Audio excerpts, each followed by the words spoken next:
Hey everyone, it's VM Campos Magic Fan. Welcome to another Streaming Saturday. This is the series where I stream Magic the Gathering on Saturday. So let's take a moment here to make sure all of our cameras are good. Hey there, Mark. Thank you for stopping by. Let's check out and welcome to all of the lurkers. But let me set up this looks a little dark, so let's go in and maybe change a setting over here. How about right over here? Guess that looks a little better. All right, so that's the game. That's the amazing cam right there. Seems to look good. Full screen cam could be better, so let's make it better. I swear I set these settings all the time, and for some reason then they unset themselves. Unset, get it? Okay, so I think that's maybe a little bright, but we'll pull it back over here. And alright, so that looks pretty good there. Also, let's check out, you sent the link out to your Magic team. Very cool, appreciate it. Oh, look at that. I was about to say, let's check if our chat works. But there's the chat right there. It is working this time for some reason. I don't believe I changed anything differently, but now it's working. And then we'll switch over to the web browser cam over here. There we go. So we have the web browser camera in case we need to see stuff up there. Got the card cam over here. There's actually no cards, no crack-a-pack. I don't think I've got a crack-a-pack to do this week. However, I might do a type of unboxing sort of thing, possibly later. And then back on the game cam. There's the game cam. So all of our cameras work at the moment. That's good. And behind the scenes, looking at my control panel, we can go over here. Looking behind the scenes in my control panel over here, why, look at that. We're at 1,699 subscribers. So we just need one subscriber to crack 1,700. That's amazing, thanks, and shout out to all of the people that have subscribed recently. There's my 28-day stats right there, and it's going up. Maybe on my latest video that I just put out, the latest 2 videos. So I was taking a little hiatus from creating videos and such, and the recent videos that I just uploaded, well, there's that 2-card combo. Maybe we'll play that for just a bit at the moment. Speaking of Gremlins, I was just listening to a podcast where they were reminiscing about Gremlins, and I haven't seen it in a little while, but that was very enjoyable. Just watched my photo video, thank you, over at Comic-Con, right?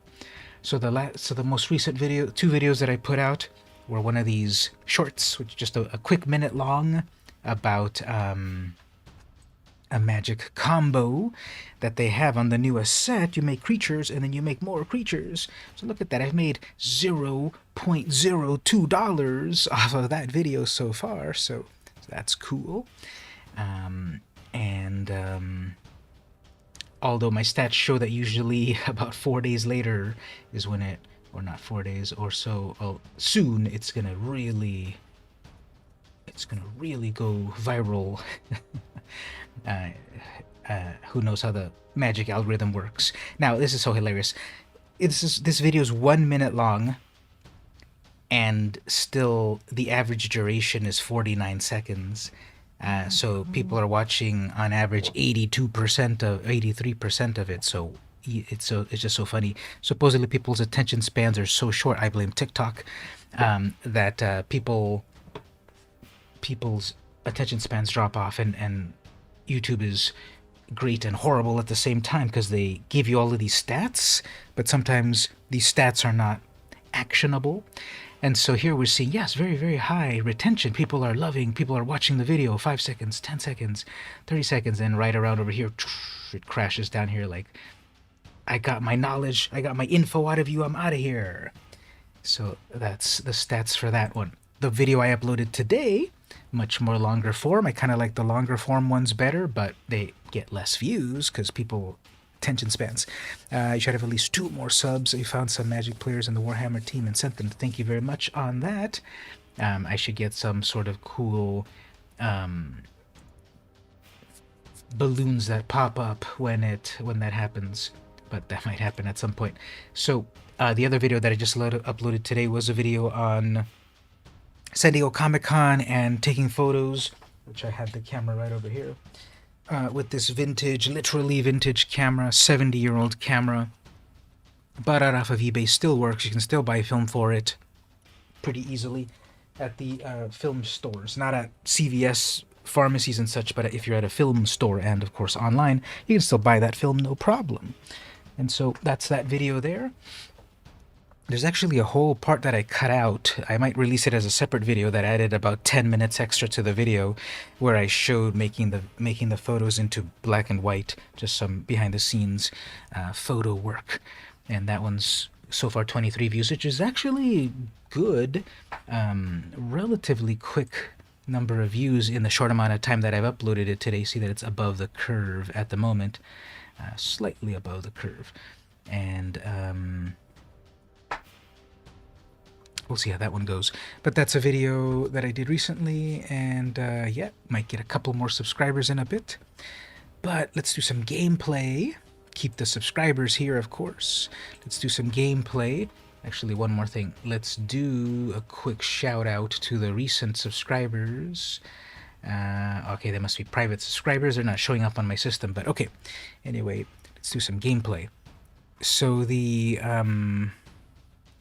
what are my play 40 lands? Ooh, I got 750s for both. Excellent. All right, so this deck, this 2-card combo, we'll play it right over here.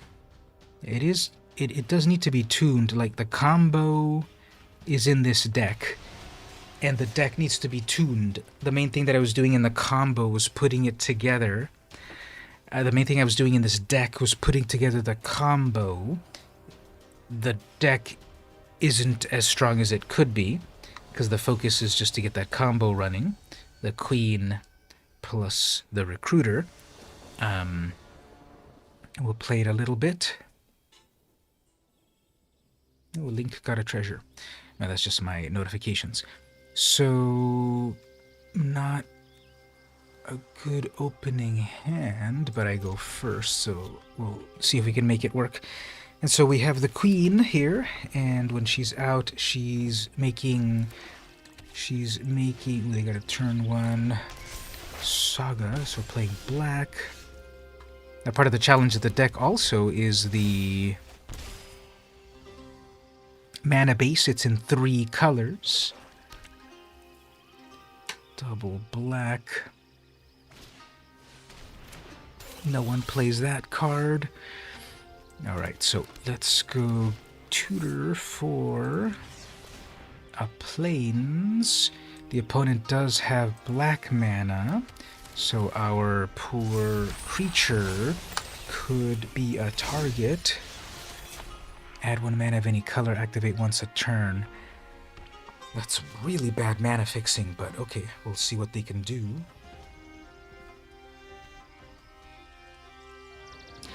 As for myself, I'll probably...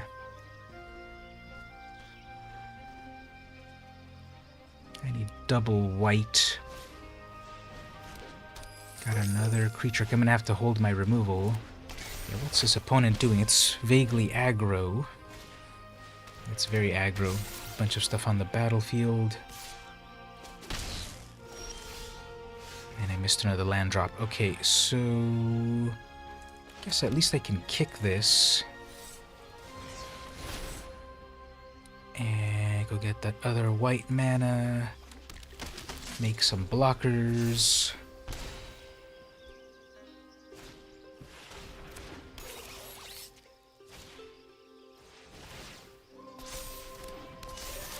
Alright, well, the opponent has some sort of weird aggro. Some sort of weird aggro, efficient thing. Passing tokens over there. I've got to get my... Gotta get mine on board. Probably I need to... Oh, I can do this. Okay.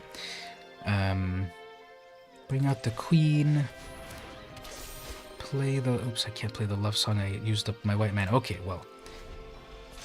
Let's see if we can live this next turn. If I didn't, they out-aggroed me. And obviously if they kill the queen, then this is pretty bad.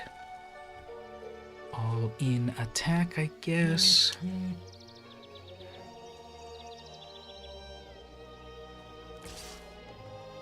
Okay, that's not so bad. Down to 8. And then a final thing. That patchwork thing just keeps getting bigger. That's a vehicle. Missed another land drop. Okay, but at this point, I guess what we can do is just double up on our tokens here. Pausing for priority. Alright, now I got a bunch of blockers and I got a 6/6, so that's the point of this. Now if I can get Baird, then that will auto-generate more tokens. That's the combo. So that vehicle will have menace. I can quad block it, no problem. Got a 6 power creature. Probably would be best for them to go all in, just to put pressure. If they don't attack all in, that'll be good. Nope. Okay, no attacks. Perfect. Okay, so I can hold up my mana to flash, cast in removal. I can start to play the love song. We'll wait for the love song. Do you think about the Soldred combo? Apologies. I remember you sent it to me, but I forgot what it does. So I'll look at it in the chat in a moment.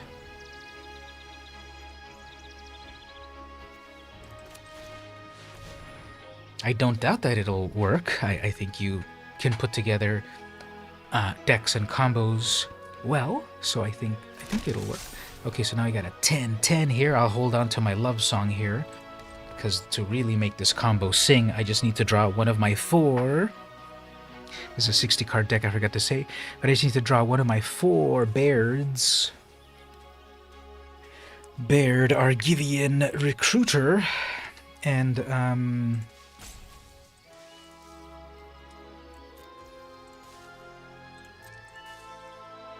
Baird Argivian Recruiter. And so what Baird will do is it will generate a bunch of tokens if I've got an augmented creature. It's not augmented. It's just so funny what they did with this set, that Magic is figuring out a bunch of strategies, but then they're not consistent. And I don't want to start already. They put down Wizards of the Coast Party, but they invented the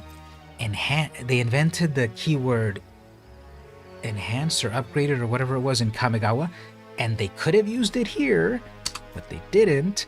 Same thing with Surveil. They invented Surveil way back in War of the Spark. Well, what was it in Ravnica Allegiance, Guilds of Ravnica, War of the Spark set? They invented Surveil there, and they've been doing Surveil cards since then, but they haven't been putting it into cards. They've been literally spelling it out. Whenever this attacks, you may sacrifice another creature. If you do, put a +1 on this and gains menace. Okay, that's not going to be so bad. They're going to sacrifice their 1/1, pass the counter onto something, give it menace. It's already got double menace. They would have double menace. Who cares? I've got 9 blockers, so it doesn't really make any sense what they're going to do here. They probably want to turn that Foreboding Sculpture. They want to flip it. This flips over. Actually, okay. Fine. I don't know what you're doing, opponent. So let's... I don't know, we should have flash casted that in, I guess. Let's get rid of the... They got 2 Okibas, and then they're done. Okay. Yeah, I don't know what they're... In theory, Surveil is better, in theory, because if you put things into the graveyard, it is in a zone that you can, in theory, access easier than the library, right? To get things out of the library, you would need to tutor, whereas getting things out of the library possibly might be easier. I mean, out of the graveyard. So, in theory, Surveil might be better than Scry. Anyway, this opponent, they thought they were going to run away with it. And yeah, they had power and stuff, but, you know, the queen started to... You're looking at a 10/10 creature, and then I don't know why they crewed that, and then didn't attack. I got 9 critters, so the queen makes more tokens. It's a token generator, and then I never got a chance to get bared, but okay, let's play again. Let's see someone else. I have 4 ofs. 4 of the queen, 4 of bared. So as that loads up, here's the not a crack-a-pack and not a snack chat, but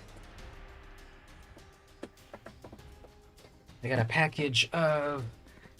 Still waiting the opponent, so let's go full screen. We have the technology. I got a package of Magic Spoon. That's all I'll say about it right there. If you know what it is, you know what it is. If you don't know what it is, we'll talk about it a little bit later, but I got a package of Magic Spoon. So we'll open that up later. Okay, now right here, I got both of my combo pieces, and not enough of my mana. Well, actually, do I have enough mana for Baird right there? Was it the green card that doubles tokens? Yes, exactly. The Selesnya card right here doubles your tokens. So I have one part of the combo right here. I need 1 more white mana. I actually need 1 more white mana and 1 more green mana to do that. Now, here's the thing. And then I'm missing land drops now. Okay, beautiful. So the art for these 2 cards that I have there on my left-hand side of my hand, the art looks so similar, but they do 2 very different things. So you have to be careful there about... that's a good card. Lightning Strike it right away. These 2 cards. So the one on the left makes tokens, and then the one here, and then missed another land drop. Oh, beautiful. So... There are plenty of lands in the deck, of course. We're just getting bad luck. So this one makes soldiers, and this one is an exile effect. They're both 4 mana. And then now that's dead. Okay. If I don't get a land, I'm going to concede, just because I can't do anything with these 2 colors. But those 2 cards are very different. Howling Moon, I think, is a good card. So yeah, if I don't get a land, I'm dead.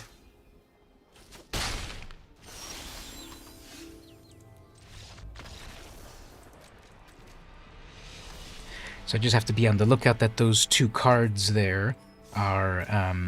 I keep them in mind about which is which, because one is my exile effect, which with flash, and then one makes tokens.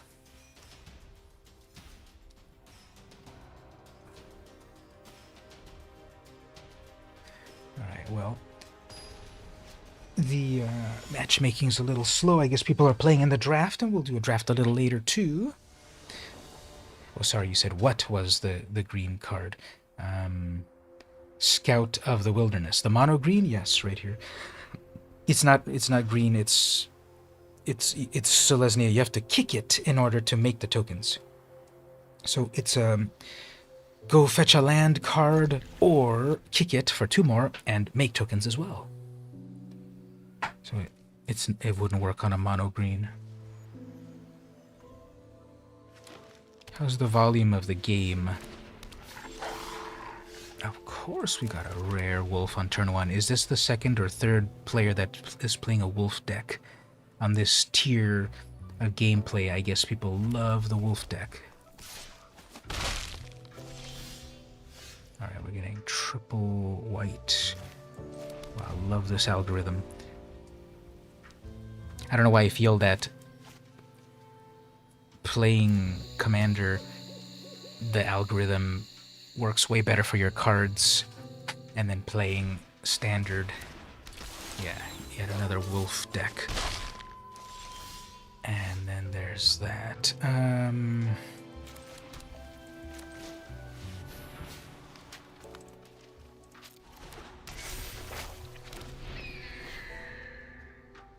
Hey there, Gabe, how are you doing? Good, I'm trying to play this deck, but I'm getting bad draws. And I got another werewolf opponent. See how that really goes over the top quickly.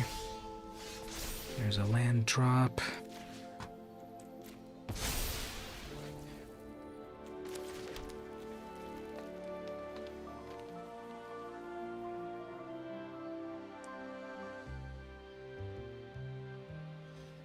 Alright, we have to do a combat trick here. Have enough for the queen, but can't protect it yet. So we're going to try to do a combat trick.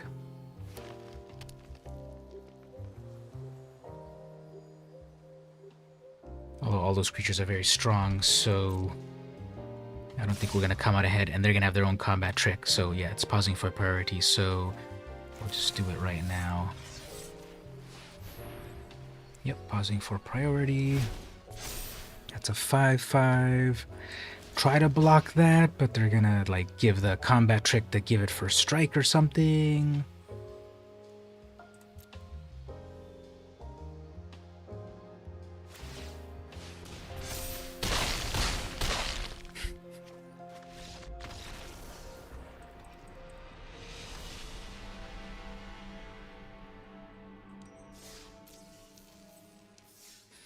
Alright, we'll play this a little bit more. We're seeing the combo there, maybe. Play it a little bit more, and then we'll play other decks that I want to play. But we'll see. We'll see if we can get it to kind of work. And this is so funny to me. It's a 60-card deck, and then it's 4 of each, and I'm still not getting the cards that I need consistently. This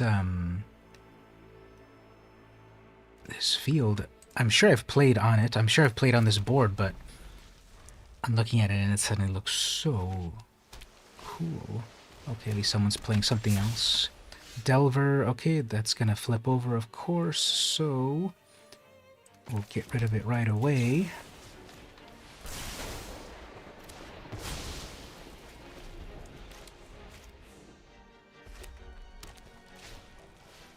Another Delver. Alright, Turbo Delver. Pausing on red. Yeah, let's go get a plains.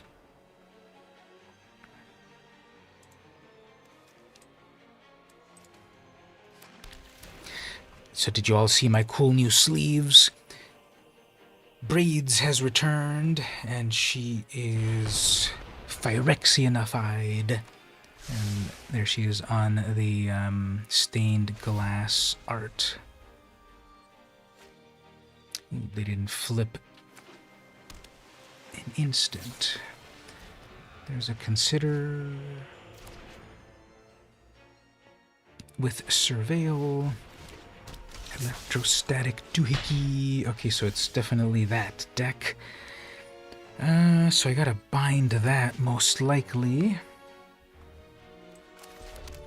Yeah, let's wait to flash that in to bind it. They're probably going to flip an instant there, flip their Delver. That becomes a 2/2 or a 3/2 or something. Flips into a 3/2, yeah. They're gonna play at least. Okay, they're gonna play a Devil, instant or sorcery. No instant and sorcery. Okay, well, let's just get rid of it anyway.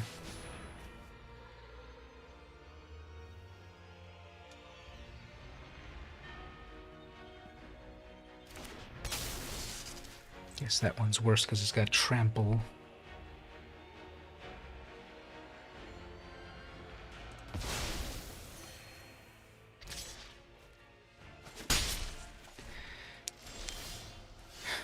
Now I'm getting the opposite. Too many lands. Well, let's get the other planes that I need here. Make some blockers. Maybe they'll shock one.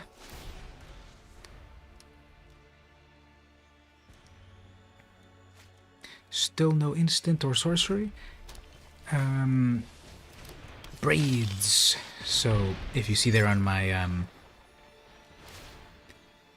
sleeve, that's the Phyrexianified Braids.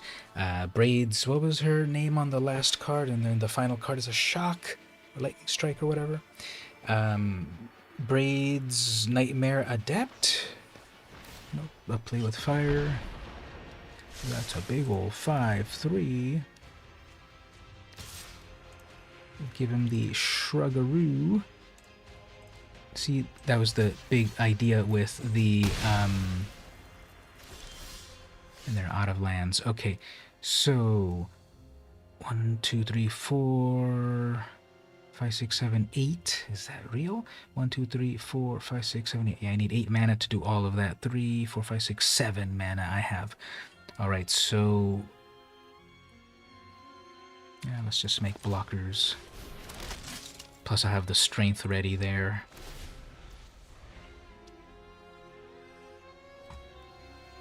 Yeah, I'll pull it up on Scryfall in a moment. She has... Oh, you finally got your Delver. And of course the top card that you flip off at the top is gains trample and a plus. And then you draw a card. Nope, you're gonna break the blood.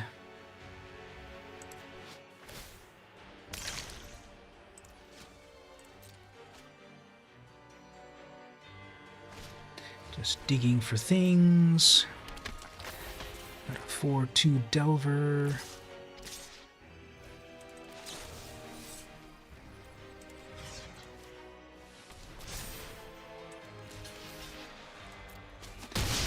So we got 2 Delvers that'll end the game pretty quickly, and then we got nothing here. Okay, well, we're going to make a bird, and then we'll have 1 blocker in the air.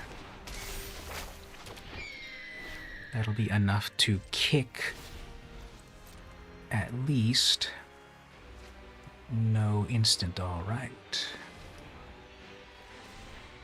Carefully tapping the lands. Okay. Why did they leave 3 mana open?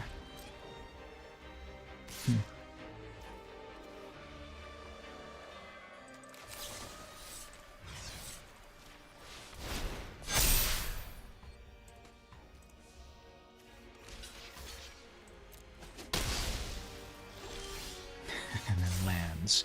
Amazing. Okay, well...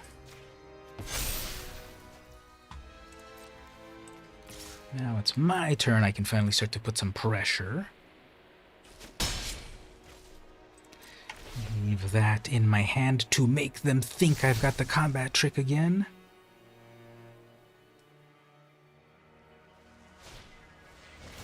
Got another one of those. Hopefully don't draw anything good. Oops, of course they drew their lightning strike. Of course, off the top of the deck, the lightning strike.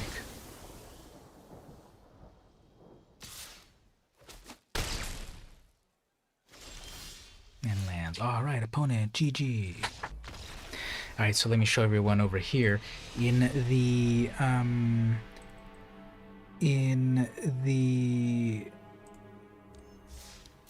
world of Magic, in the sets. Okay, so way back in Odyssey, we had Braids, Cabal Minion, 4 mana Minion Legend, nowadays Legendary Creature, Human Minion.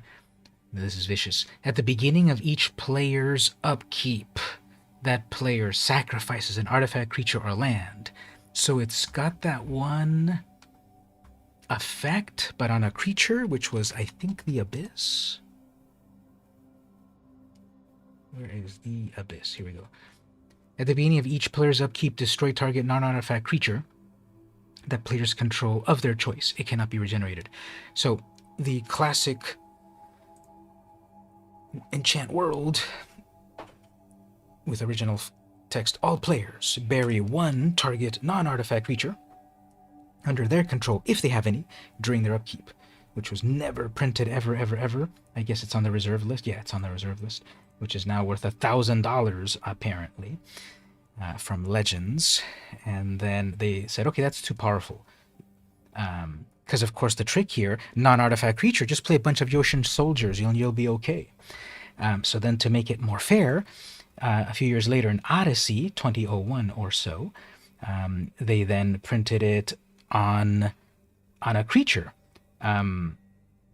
which here then has artifact, creature, or land. So actually, well, it's not a creature, so you just, easily remove it, rather than an enchantment, which was a world enchantment. So there was this one, and this one hasn't been printed very often. In Odyssey, and then eventually in Eternal Masters. That wasn't until 2016, so that didn't have a printing until 15 years later. And then now they've printed it again, brand new in the new Masters set. Banned in Commander, because for every turn cycle... Now, you can't get this out on turn 1 Dark Ritual. Well, maybe you can if you get the perfect hand, but then you're also hurting yourself. At the beginning of each player's upkeep, that player sacrifices an artifact, creature, or land. So it's very, very... It's very powerful, I guess, even more than the Abyss. Home is where you can find a decent graveyard and strangers can disappear without awkward questions. Okay, so we had Braids. Now, I'm pretty sure... How can we... How do we search flavor text? FT. Okay, so if we... I think she's been quoted in flavor texts. All right. Not reprint. Show me the originals.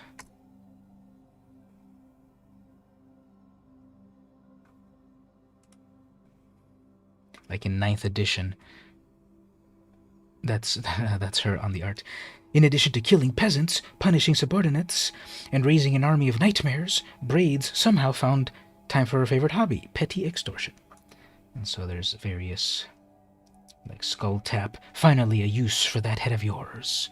Oh, she also did the flavor text for the Peer into the Abyss combo card. Oh, don't be so dramatic. When your eyes bleed and your brains leak out of your ears, then we'll talk about lost sanity. Cool art on Unhinged. Don't let your mind wander, it might not come back. So yeah, Braids Dementia Summoner. I guess she had different jobs. Cabal Minion, and then Dementia Summoner at some point. Then they did the Planar Chaos where the time streams have changed.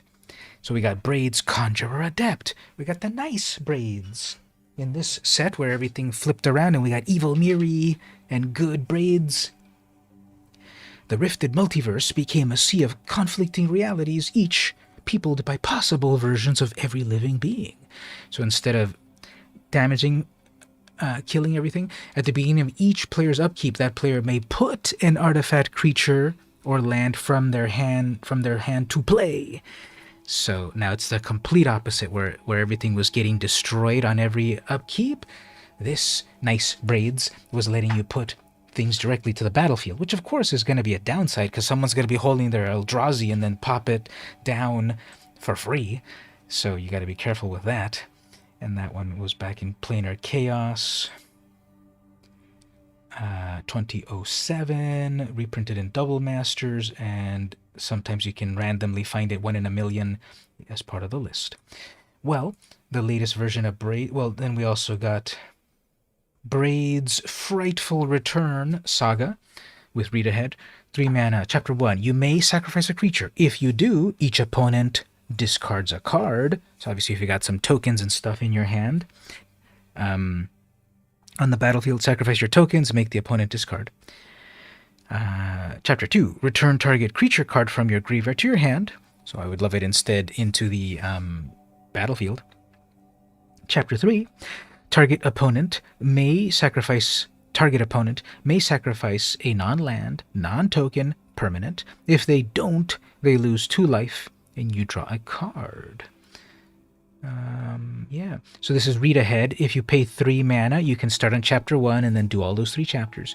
Or pay the 3 mana, jump directly to chapter 2 if you need to get something out of the graveyard. Or jump directly to chapter 3 where you force the opponent for that choice and either you get a card or they sacrifice. You'll probably often get the loss of life and draw a card. Unless the opponent's got some simple tokens to sacrifice. So I haven't been reading the story. I haven't been keeping up with the behind the scenes of Magic story. I don't know what's going on with Braids, but we have her frightful return, and now she has returned as Braids Arisen Nightmare. 3 mana, 3/3, back to mono black. Nightmare. She's simply now a nightmare, no longer a legendary human minion or whatever. At the beginning of your end step, you may sacrifice an artifact, creature, enchantment, land, or planeswalker, basically any permanent. Why don't they just say that? At the beginning of your end step, you may sacrifice a permanent. Why don't they say that? You may sacrifice an artifact, creature, enchantment, land, or planeswalker. Why would they not have wanted to say permanent? Maybe we can figure out what is that reason, but you can sacrifice... You wouldn't sacrifice your food token for the food and trigger this because it's a cost, kind of. So why wouldn't they just have said you may sacrifice any permanent? Because obviously you can have a token creature. It doesn't say non-token. It lets you sacrifice anything. Anyway, sacrifice a permanent. If you do, each opponent may sacrifice a permanent like that card type. Oh, that's why, because they're trying to lock it down into card type. So that still works. If I sacrifice my food tokens are artifact types. But is that different from a card type? Because a token is not a card. A token is represented by a card, but it's not a card. So that must be it if this is such deep magic for nerds. So anyway, if you sacrifice your thing, then they may sacrifice the same thing. If they don't, for each opponent who doesn't, that player loses 2 life and you draw a card. So it's adding the do the thing or I draw a card. And you can do it every turn at the end of your turn. I've seen people play this deck and it doesn't seem overwhelming. People definitely try to do this deck with a bunch of token creatures and stuff and try to draw cards, and I had never really felt pressured by this deck unless I haven't fully seen the full wrath of this deck. But so far this card is worth $11. Well, if you get the special art, which looks really cool. That's the art that I have on my sleeves. And the regular arts are over there. But that looks really cool, scary art, and I don't know the story behind the character and all of that, how sad I should be. Because Braids looks like a cool character, but not a fun character, and now she's back as a Phyrexian. Still with the little steampunk goggles, though. And that diversion was our history of Braids back as an Eldrazi Nightmare. Let's play this deck one more time, then I'll switch decks.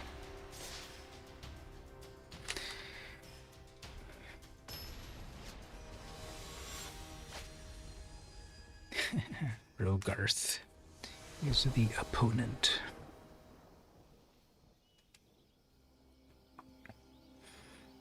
Now, I haven't been mulliganing... Oops, I should switch over to the game, right? Why doesn't anyone say anything? Switch over to the game. There we go. Now, I haven't been mulliganing at the moment on any of these games.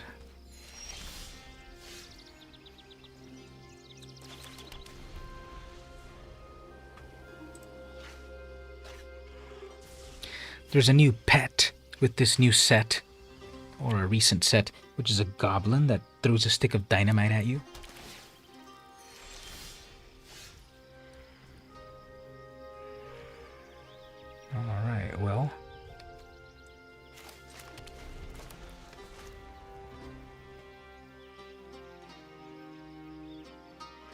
2 turns with no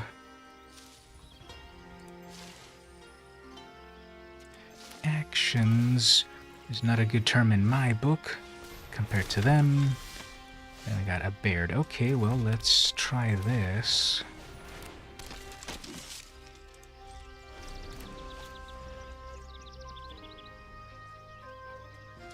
I should be able to kick this strength, which then puts a counter on Baird. Baird will count itself to make its recruitments. Then I just need white man. Ugh, then we got Adelaide. Great. That's bad. So they're gonna attack, make a token, make Adelaide stronger.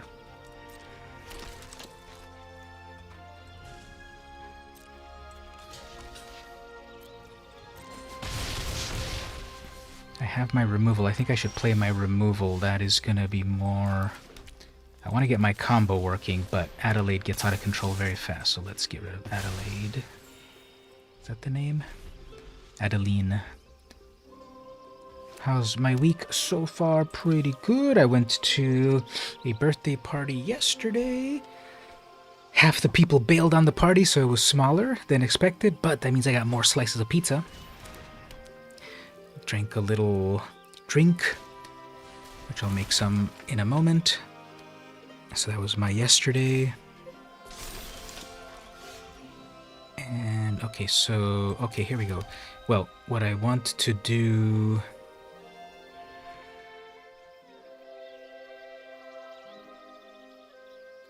This is both of the pieces of the puzzle. These are the 2 pieces of the combo. I'm going to try to hold off one more turn. Both of my combo pieces are here. And then I have the rest of the... Then I have the way to just get it steamrolling right here. So, okay, that's going to make a bunch of tokens for them. Okay, they're going to try to overwhelm me with tokens. No problem. Alright, so here we go. Let's get this working. So first, we'll enhance Baird. And now that I've got a creature, enhanced, Baird will make more creatures. Now that I've got the queen out, creatures will make more creatures. And then I got another one of those spells right here. So I need to race them. Venom Connoisseur, Alliance whenever another creature, blah blah blah, gains Death Touch. All your creatures gain Death Touch, okay. Alright, I need to get rid of that. But...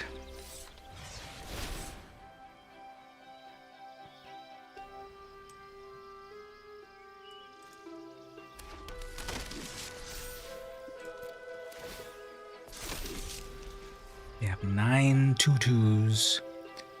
I don't know. I think they're strong. I think their combo started off stronger, and then yeah, GG.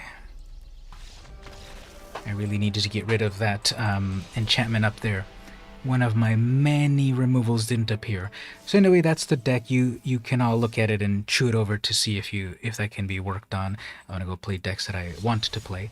But that was that combo deck right there, where you have those 2 cards that do its thing, and all you have to do is be lucky that you get your 3 colors, one of the 8 possible copies of the combo pieces into your hands, and not have your opponent run over you while you're trying to get the combo together. So that was the combo there.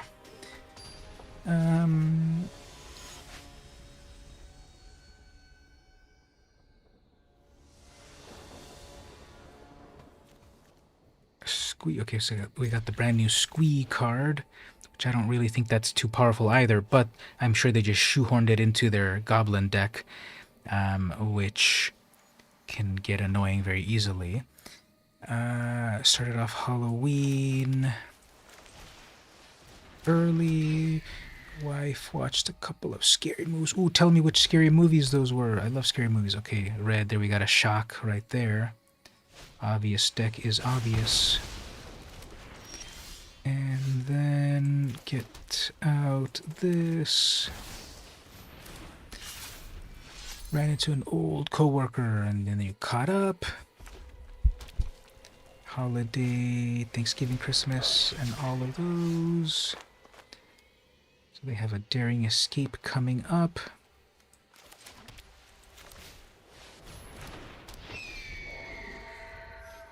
They're going to have, of course, the lightning bolt and the 2 mana to pay for ward.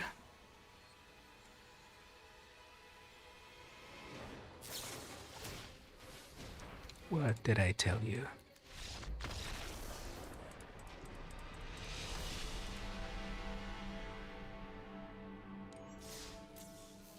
You had a good week, except yesterday you got bitten by one of the New Zealand's poisonous spiders. Oh no! Did you get the looked over by a doc or something to try to neutralize that poison, or are you gonna tough it out? I do not recommend you tough it out. And hey there, Stevie, how are you doing? Just in time. I'm gonna play this bird flu deck.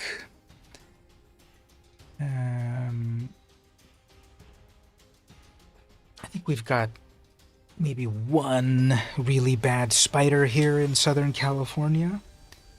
Might not be the most poisonous in the US, but it's a bad one.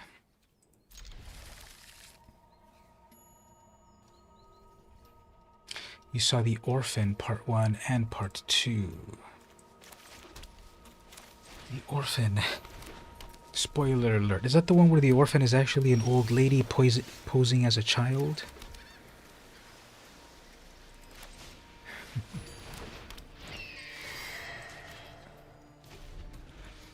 I've been watching some movies recently, actually. Now, don't judge, but I saw a movie a few days ago called... Well, does anyone remember the 80s movie Dressed to Kill? That was that Brian De Palma movie. I don't believe I've seen it in 30 years. I don't remember anything about it, except there was a movie called Dressed to Kill. And it's a Brian De Palma film, I believe. And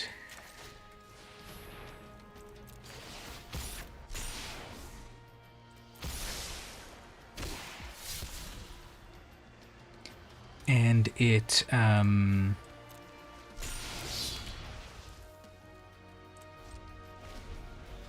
had an imitator called Stripped to Kill. So completely the opposite, in that it was about the seedy underbelly of Los Angeles. This crime-ridden cesspool of Los Angeles in the 80s. And it features a variety of exotic dancers. And they're being killed. They're being stalked and killed by some psychopath.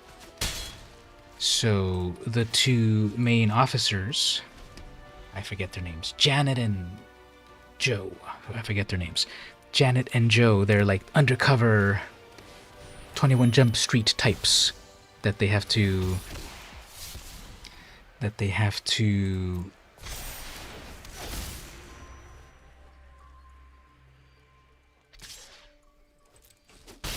find this killer. So the lady, of course, the only way to do it is by herself becoming an exotic dancer. And she has to work undercover at the strip clubs. So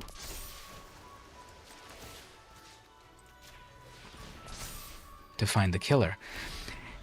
If anyone knows the movie director producer Roger Corman, then you know what kind of movie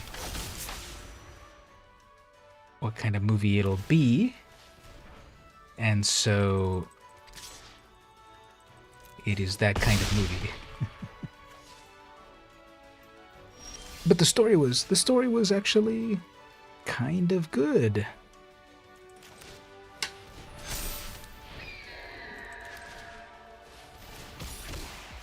And And by the end of it, I did feel that the storyline was coming together pretty well to try to catch the killer. Oops, they're good gaming me, and they're not conceding, so that probably means they're gonna put out an amazing result when it becomes their turn. So let's see. You know, you might say, oh, they've only got one life, he'll be okay. Nope, they've got Joda, one of the best cards, so they'll probably play some huge threat, such as Shield Dread, like that, which then gives them an extra free card in... Ah, that's the card that I needed. So that gives them another big old legendary. Is that enough to end me? Nope. And then you can't equip your flyer, so... 7... That's not 20 damage. They gain 2 life. Oh, that is 20 damage. Okay. I guess I should have blocked. I swear, that doesn't seem like that was 20 damage. 8 plus 9 plus 7, is that 20 damage? Or did I... What happened there? 8 plus 9 plus 7... Well, that's 24 damage. Huh. Why did I not see that? Dressed to Kill... yeah, that was the more famous movie. The one that I saw was Stripped to Kill. If I didn't explain it correctly, but Dressed to Kill. Let's do this for a quick moment. Let's go over to our... Let's go over to the IMDb. See, Dressed to Kill is the more respectable, even though it was controversial at the time also. What is this movie? Babylon. Dressed to Kill, 1980. Okay, so Michael Caine, Angie Dickinson, Brian De Palma, Master of the Macabre, invites you to a showing of the latest fashion in murder. So I don't remember the details of this movie. Pretty well regarded. Okay, the one I saw was Stripped to Kill from 1987. A little bit more low budget. When Detective Cody Sheehan discovers the body of a stripper from the Rock Bottom Dance Club, she wants the case. But the only way Cody can get the assignment is to go uncovered at the club. Fun fact, if you read the trivia, they hired real dancers for the dancing scenes. So the dancing is pretty on point. And it looks like such a trashy movie, and it's got low ratings and everything, but it was fun, actually. And the main character, Cody, and her battle versus the killer and everything, and the camaraderie between the ladies. Oh, Norman Fell is also an actor, if you remember Norman Fell from Three's Company. He's in that. And the main guy, he's not that... He's kind of a really big jerk, even though he's trying to be like a really, really funny guy, but he actually falls flat for me, his part. And the romance is awkward, but she, the main actress, I think is way better. You want to travel to New Zealand someday in the future? Maybe you can give you some travel tips. Yes.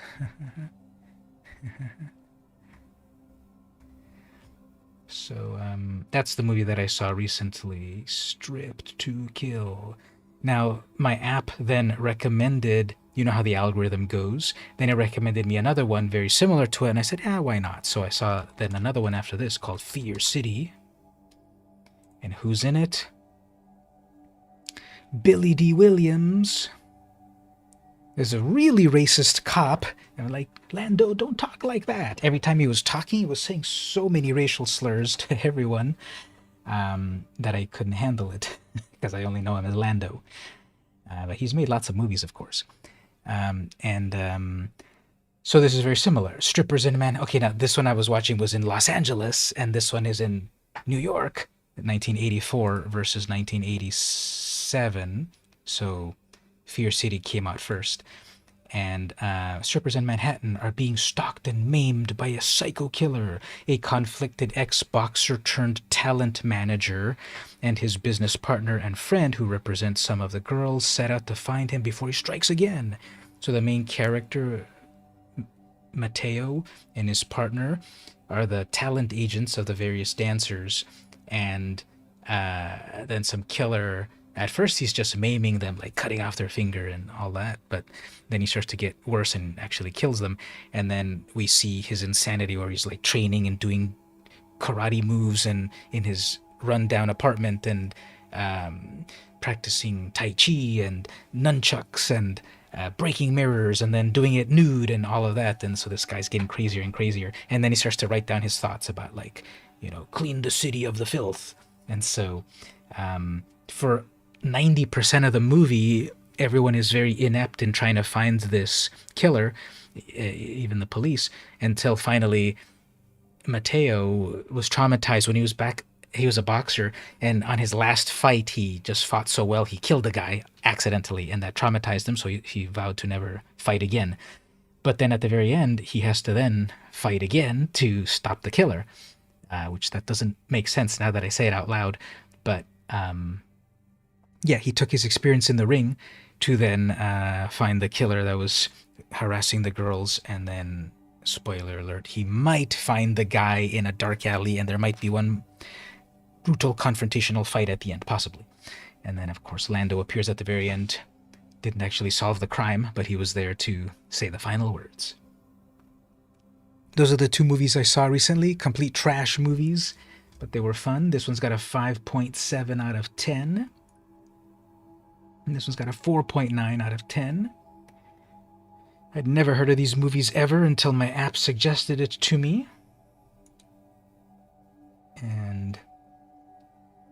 But looking at it here, in popularity, it's 15,829th place versus 15,313th place. So there's only 500 places separating them.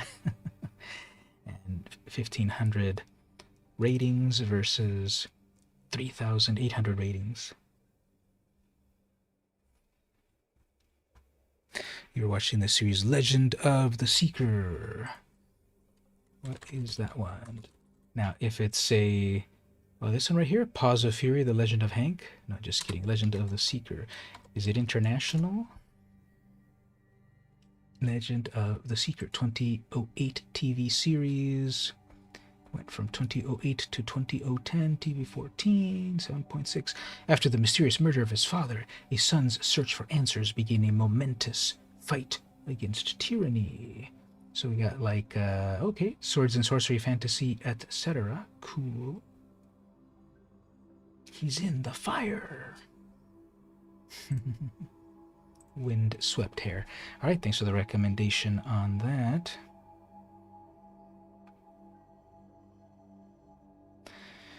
Two seasons, I'm guessing 10 episodes per season or so. So 20 or so episodes, maybe. Not too bad for someone to commit to. Some of these series might have way too many episodes that then you never get a chance to complete them all.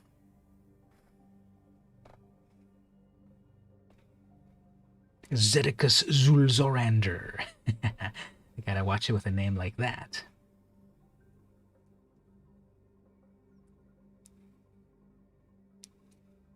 Richard Cypher, come on, make it Cyphorius Cypherton. Has a lot of New Zealand actors in it. Oh, cool. Is it shot in New Zealand with a New Zealand production crew, perhaps? Where can we see that? Directed by, I'm sure, filming and production over here.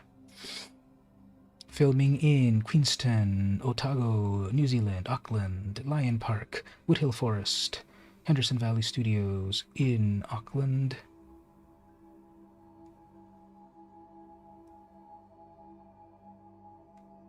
So there you go. All right, let's do some more gameplay over here.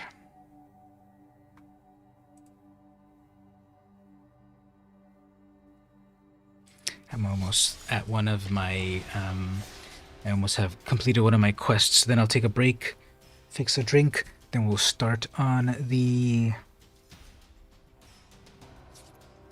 draft. So if everyone in the chat hasn't seen my latest video on YouTube, head on over to YouTube at some point, put it in your watch later playlist, and check that out. It is the a brand new video that I shot, that I put together about San Diego Comic-Con 2022, where I went with my vintage camera and I took some photos at Comic-Con, and I finally put the video out about it where I show off those photos, have a little footage of Comic-Con, and hope you check it out. Just released it today. Give it a thumbs up and a share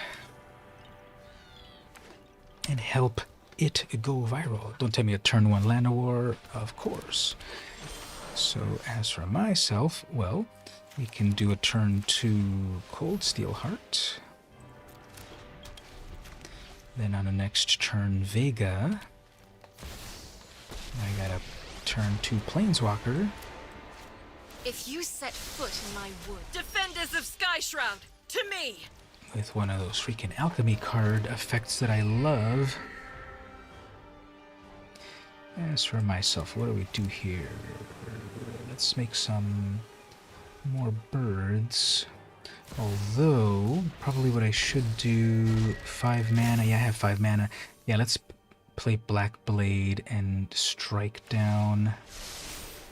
We will endure all trespassers. This freaking mono green decks. Alright, well, let's suck up some of that devotion and get rid of this Planeswalker. My legacy will avenge me.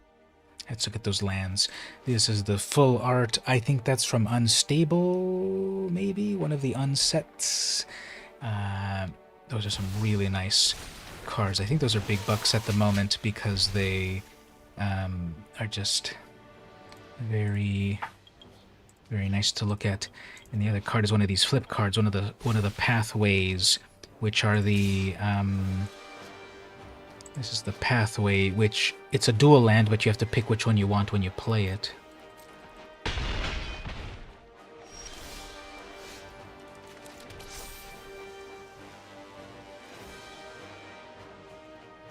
Okay, I need blockers. Expendable blockers, I guess. That one had flash. No, but I guess this will be good here. Okay, so we got blockers now.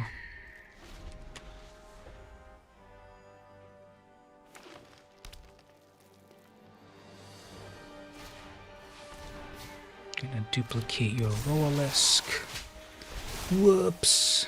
Well, fine. I guess it still does the effect.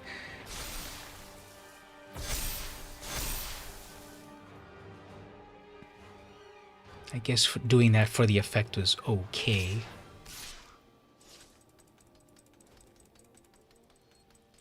I think they have a combat. Yeah, they got a combat trick because it's pausing for priority. Oh, it's doing that. Okay.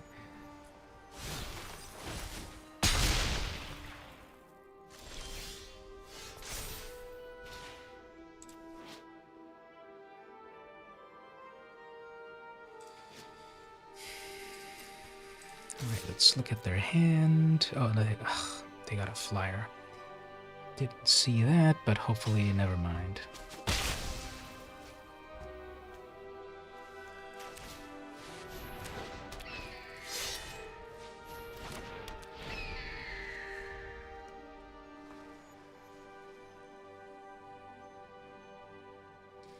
Alright, let's see some of my many removal cards. Inexorable Tide. Didn't want it. Didn't want that land.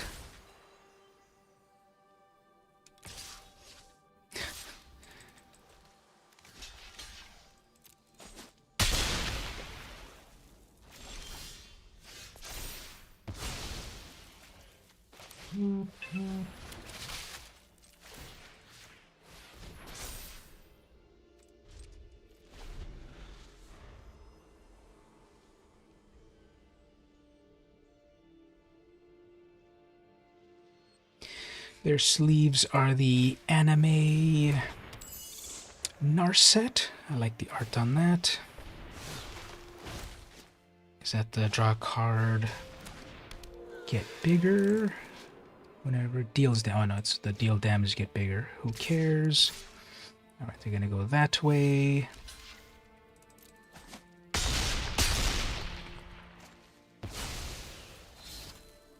Whoops.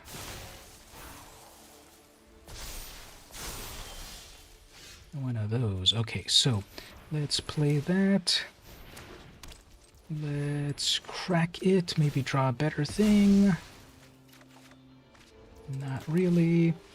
But we'll just do a little bit more block power. Hopefully don't... Well, they're going to resummon Rolesk, reactivate Nylea.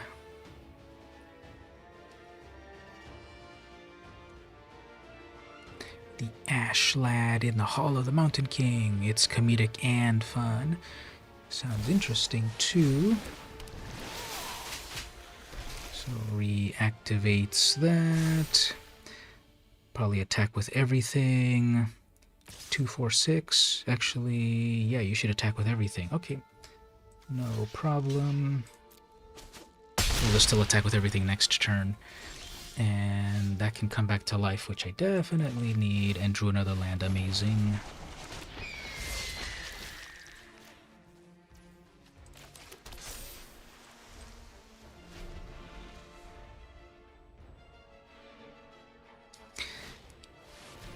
And then they're gonna duplicate, doing more duplications.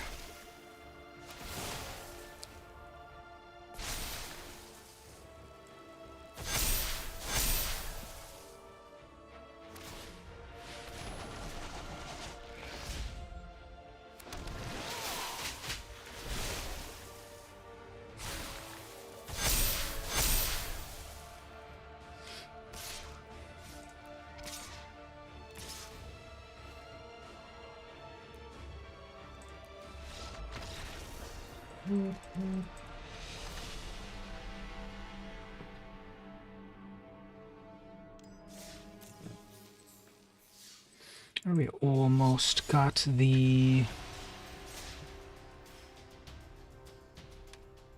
reward.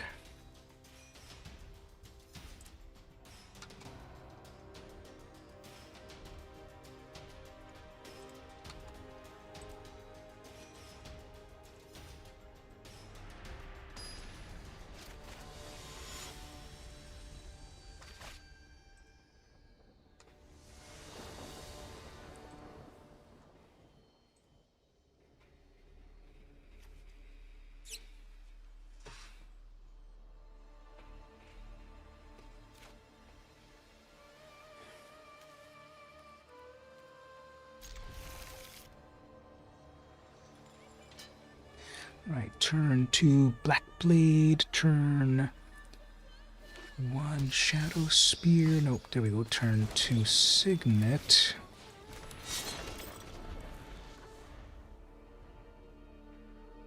Plus Idle. Then I've got Removal. No, that's the one that copies things in interesting ways.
The Tarask.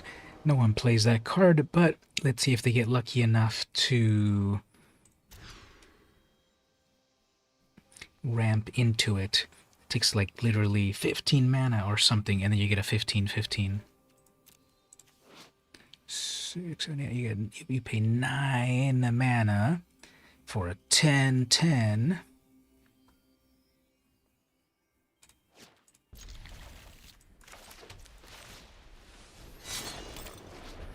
The Tarask has haste and ward 10 as long as it was cast.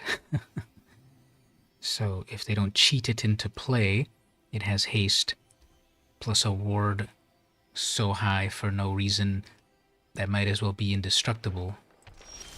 No turn 1 land of war elf, so that's good.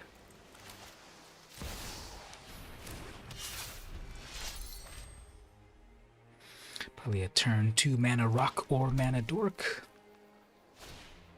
Like that.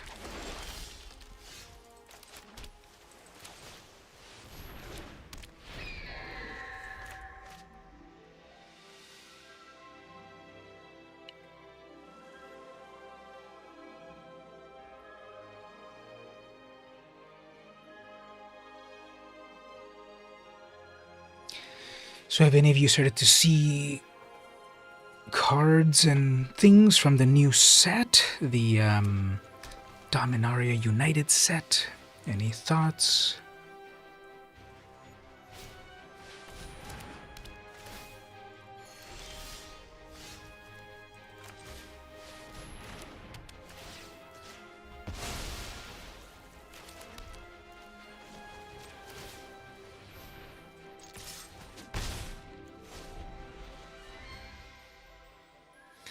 Yeah, what set is this? I remember most of them, but I don't quite remember what's this set supposed to be. Another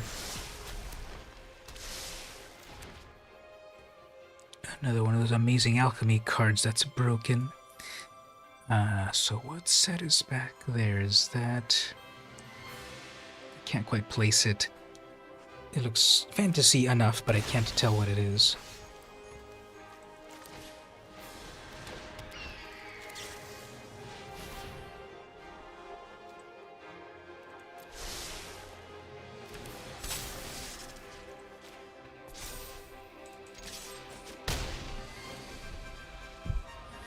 So they have 1, 2, 3, 4, 5, 6. They have 6 mana so far. They're trying to get to 9.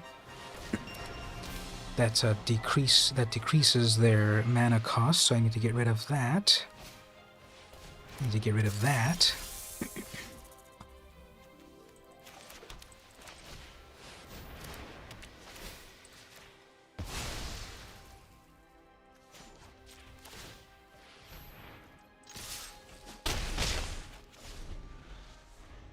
MtG would fare well with a crossover with the enemy artist Otomo. Huh. Or Studio Ghibli in terms of art for a series of whatever, don't know.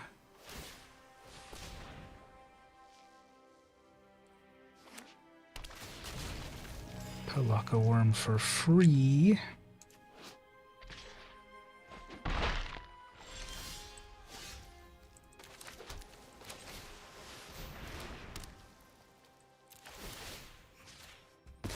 Alright, so eventually when they get that Tarask, the way that I need to get rid of it is by...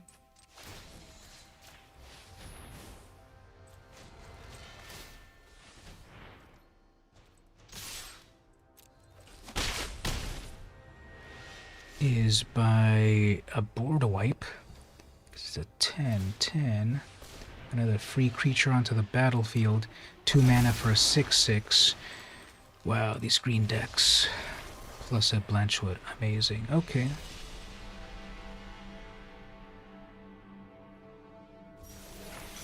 Oh yeah, the other pieces of your deck, yeah. Be careful. Put them all together right now before you forget. I'm about to take a break, so you should do it right now if you haven't done so yet, so that you have your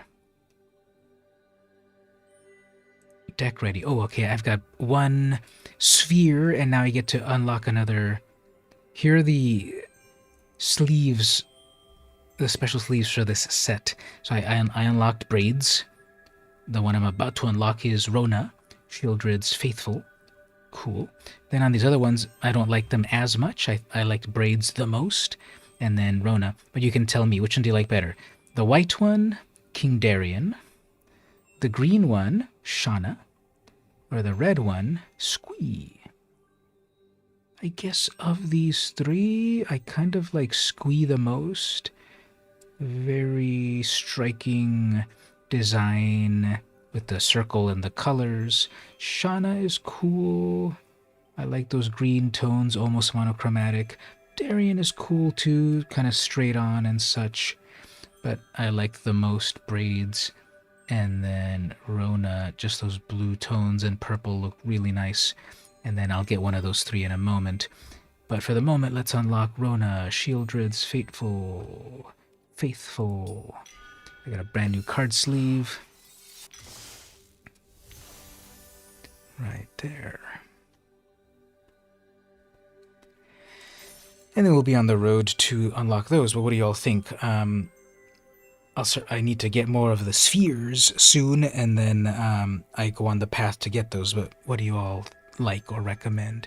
We got one vote for Squee over there. We have Shauna and Darien, the XLXVIII is king. The 48th.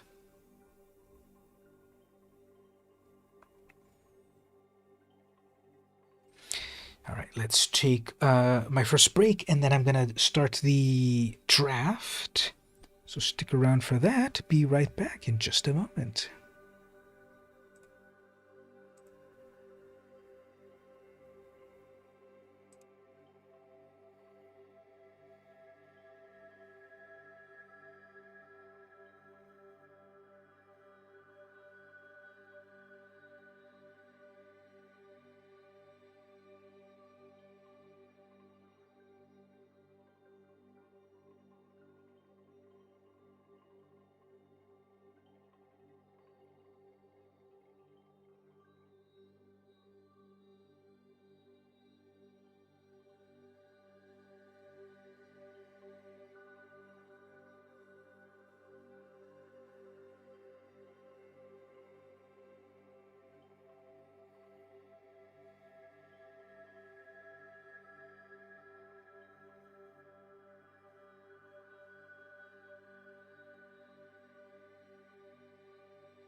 Dancing buckets of popcorn?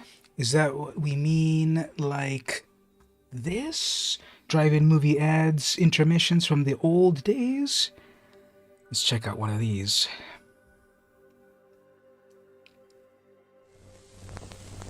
It's intermission time, folks, so hurry, hurry, hurry. Step right over to our refreshment center for the most extravagant array of refreshment goodies ever assembled under one roof. Enjoy your refreshment 7 minutes.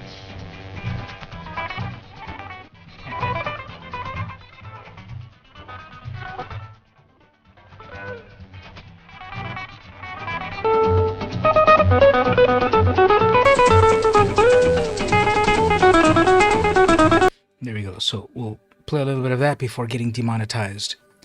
But that's what I should play while my game is paused. I should play this dancing popcorn. So here's a new thing that I noticed on YouTube, which is kind of interesting. I don't know if it shows up on the stream very well, but now YouTube shows you which are the moments where people are really, really watching the most. You see like some little bar chart sort of colorization. So over here is where people are jumping to this side over here. And it also, on a few of these right here, the most replayed over here, 2 minutes, 33 seconds. So let's see what's the side that people love to watch the most.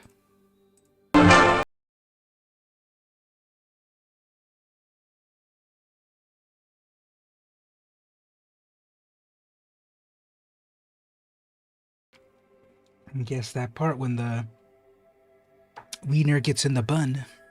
Remember seeing these in the early 2000s? Some variation, because these seem really old. The style of animation looks like from the 60s or the 70s, and the music seems from that time too. But there was also, what was the name of that one? What's the name of the local theater? Oh yeah, the AMC. So AMC filmy character, whatever that little guy is called.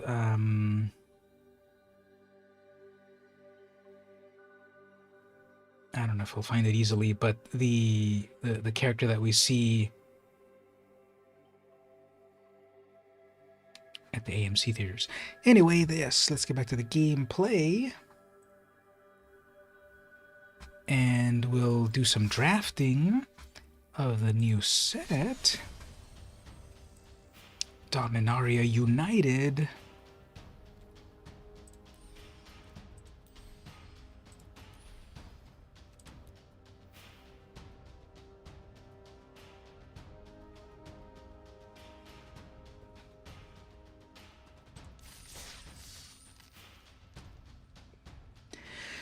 All right, best of 3. This is best of 3, right?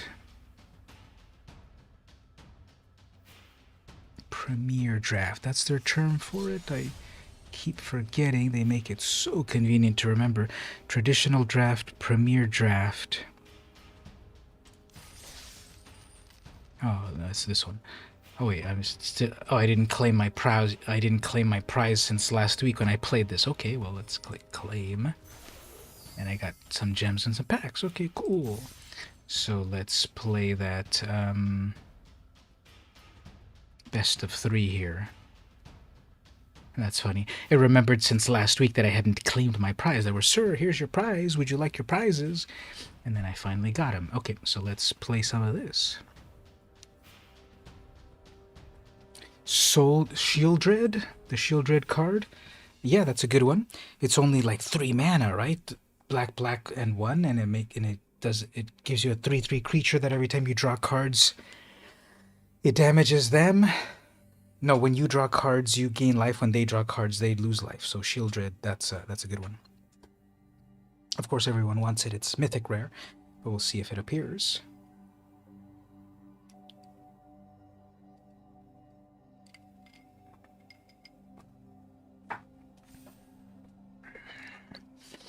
So my drink is my own. I'm sure people created it before me, but I'm going to claim it. I call it the Sweet and Sour Negroni. A Negroni cocktail is mixing gin, vermouth, and Campari, and then a little twist of lemon. Mine is that, plus a little bit of sugar and lemon juice. So I call it the Sweet and Sour Campari. You should do a video on it.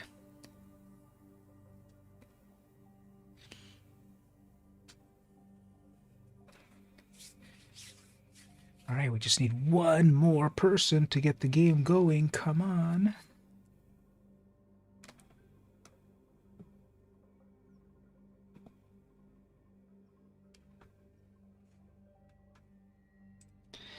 Got a little activity happening in the Card Club Discord. What are we talking about in there?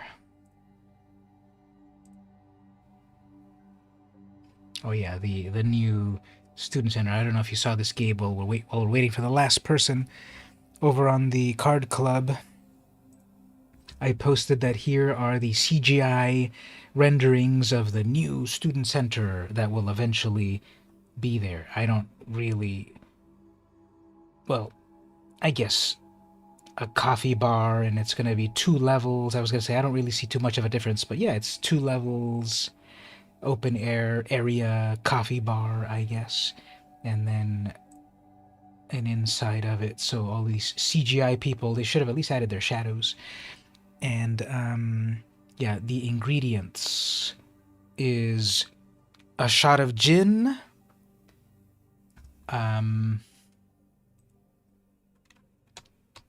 any gin, but the one I used is Tanqueray gin. So 1 shot of gin,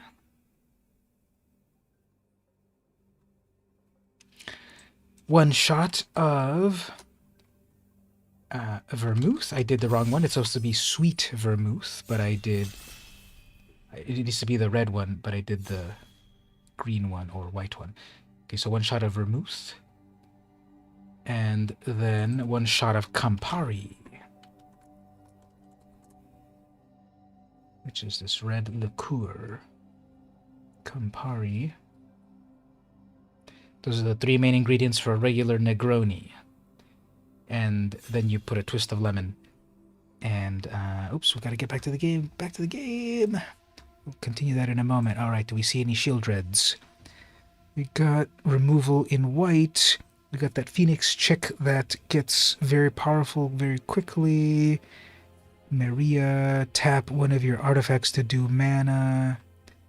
So if you see artifacts that will do its thing, Bone Splinters, Timely Interference, Inferno, Bog, Dual Land, Dual Land. Well, we got a creature that's uncommon, and those are common. Let's grab the uncommon in red. That creature there in those colors is more for ramping stuff.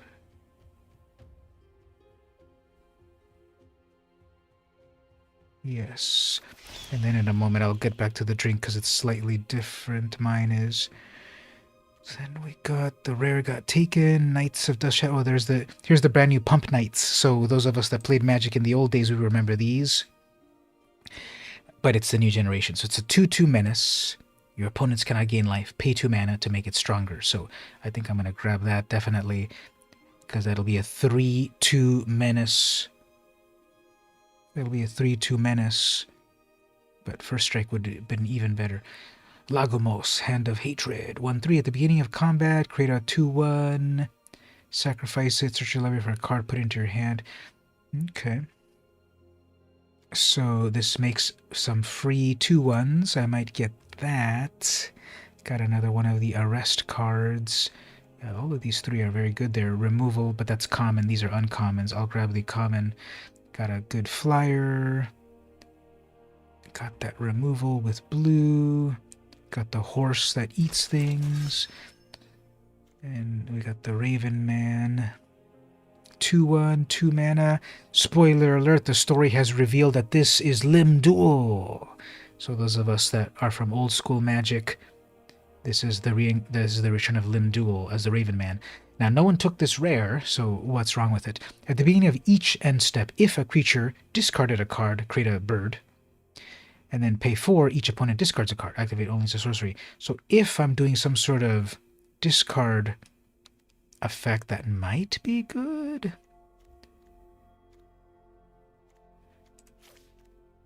So if it's discard focused effect, that would be definitely a build around. 2 mana, build around with discard. I don't know. I'm gonna grab the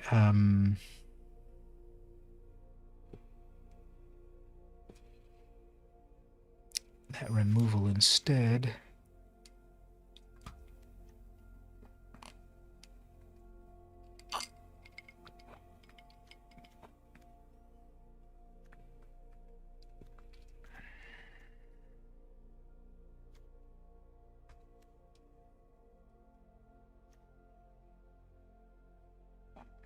So possibly black-red, black-white, or something. This big creature. At least one to end the game with trample. Blight Pile.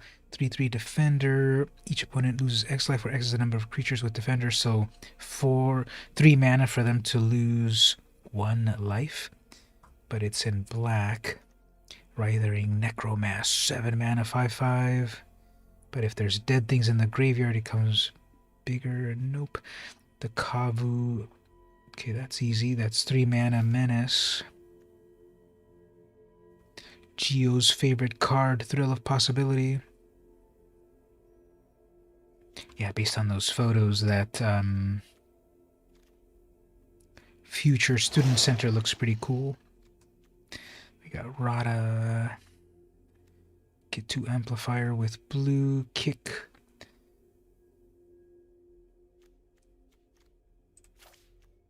Yavimaya Steel Crusher. 2 mana enlist. Sacrifice this to destroy an artifact. So that can get bigger with enlist. I was just listening to, and then there's the dual land for the. I was just listening to Mark Rosewater's podcast today, and he was interviewing 2 of the people that worked on this set, and one of them did say that they specifically were trying to reference banding with the new enlist mechanic. So it's been confirmed that they were trying to bring back banding with this new enlist mechanic, which I don't really think it is. People are passing blue cards and green cards, it seems.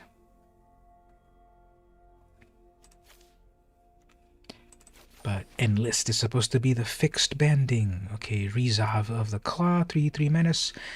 Add 2 mana in any combination. Spend this only for dragons once each turn. Well, even for 3 mana, 3/3 for 3/3 menace is good. So even if I'm not doing dragon shenanigans, a 3/3 menace for 3 mana is good. I'm playing the draft. I just started the draft. I'm thinking maybe black and red for the moment.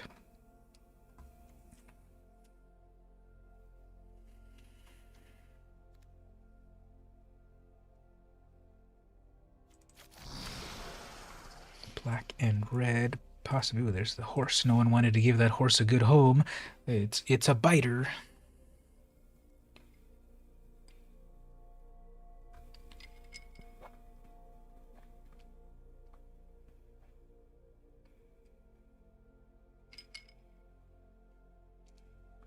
And we were also talking about my drink. I was revealing the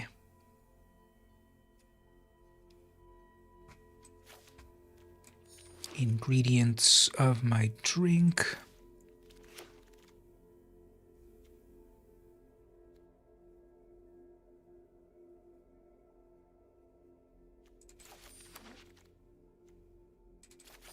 Alright, pack 2. No Shieldreds yet. Leaning towards black and red.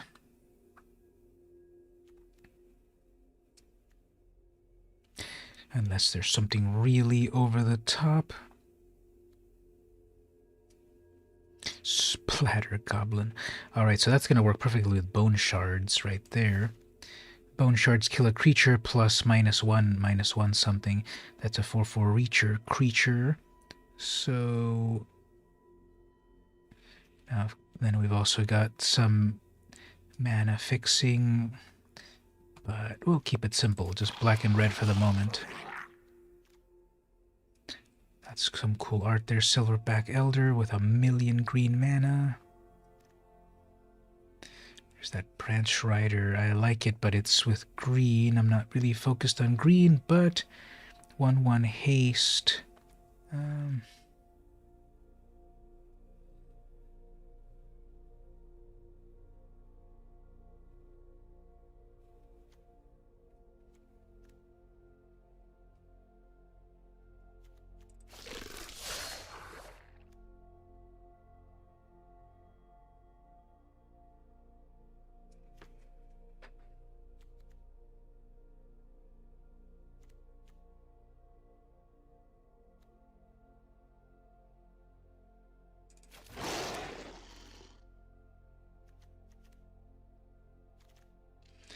Gibbering Barricade. 3 mana, 2/4 defender. Sacrifice a creature. You gain 1 life. Draw a card.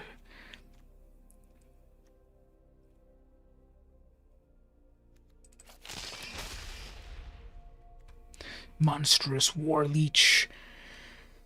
Star. As this enters, if it was kicked, mill 4. This is power and toughness are each equal to the highest mana value among cards.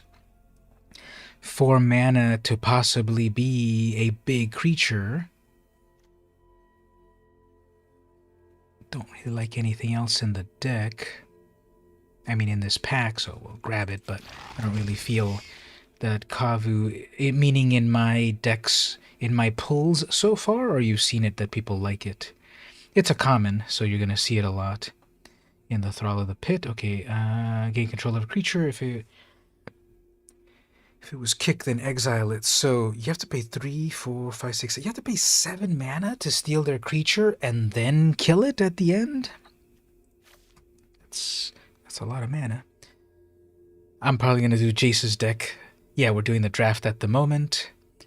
It's black and red at the moment, and we'll do Jace's deck a little bit. Oh, look, there's the queen. There's the queen right there. I've got every copy I need already. So that's a 1/1 with haste with kicker, but that's just a plain old right there. I kind of like the haste a little bit better, but I'm not going to be kicking it. Oh, but it's got the plus effect. Okay, yeah, I like that.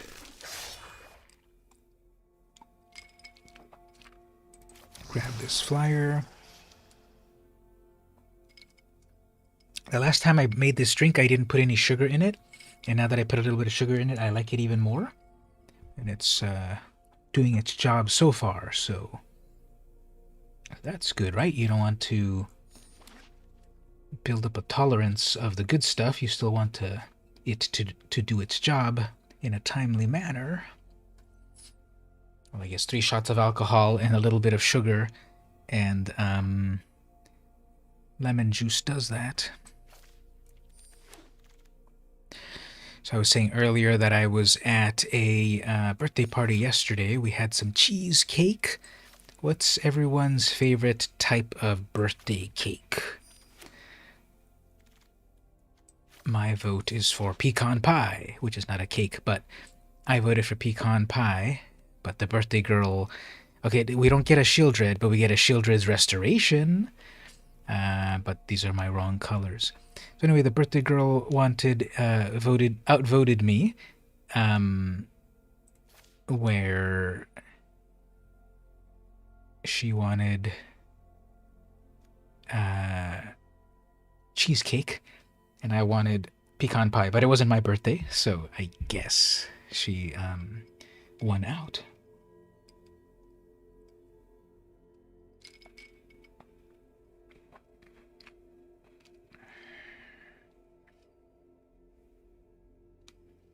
Ice cream cake. That sounds so tasty. Not sure if I've had one recently. Nothing comes to mind if I have had an ice cream cake recently.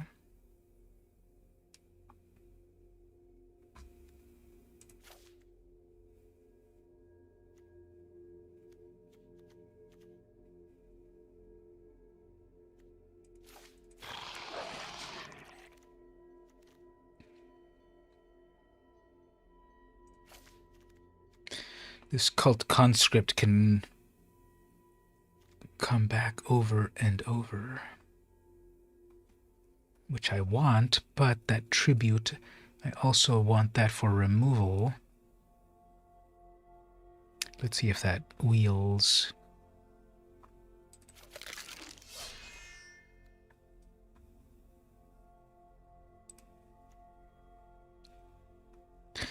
All right, so Stevie and Gabe, since both of you here are in San Diego, do you remember Thrifty brand ice cream?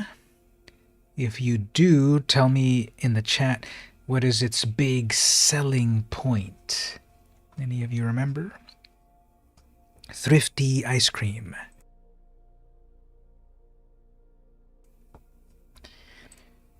It is legendary in our area, but if you remember, or maybe you're too young, but Anyone remember the big draw of Thrifty brand ice cream?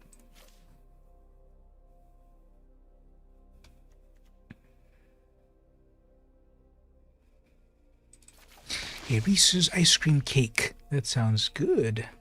Can't go wrong with that.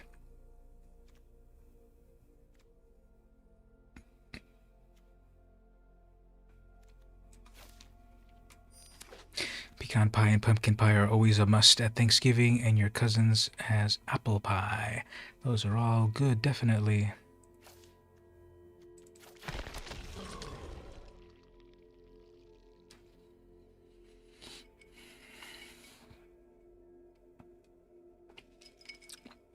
Yes, but what's the big selling point? Why is it the famous?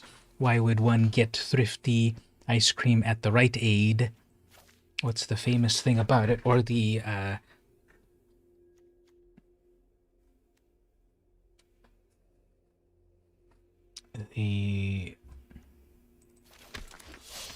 claim to fame?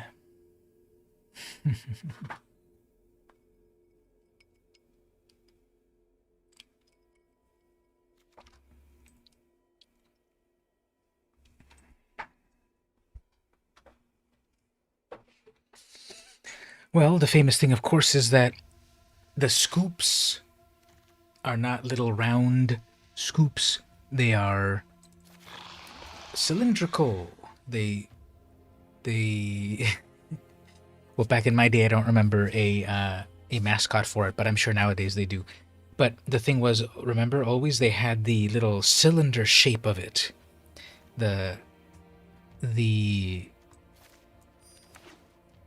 It wasn't a round scoop like normal, it was a cylindrical shaped scoop. That was the big famous thing that I remember. I used to get Thrifty ice cream over at the, I guess, Thrifty or Rite Aid or whatever it was, in Imperial Beach.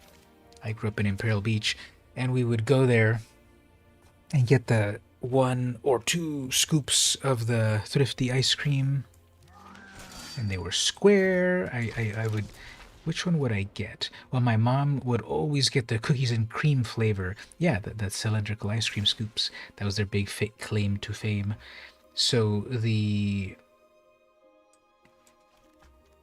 my mom's favorite was the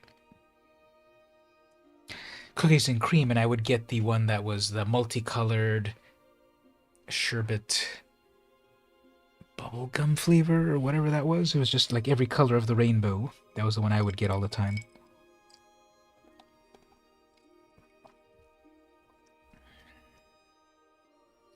All right, well, we did the draft. We got 44 cards. We just need to pare down a few. Conscript, it's a 2/1 that can come back over and over. Phoenix Chick, flying in haste, but cannot block. Whenever you attack with 3 or more creatures, you may pay 2. If you do, return this from the graveyard to the battlefield tapped and attacking with a +1. They can keep coming back as long as you've got creatures and mana. Okay, I got way too many of these branch riders. I'll just do 2, possibly. So 1/1 with haste, and then later on you can pay 3 mana to make it a 2/1. Knight of Dust Shadow, so it's the 2/2 mana Pump Knight. 2 Splatter Goblins. When they die, you -1 something else. 2 of those, maybe remove 1. Tribute to Urborg.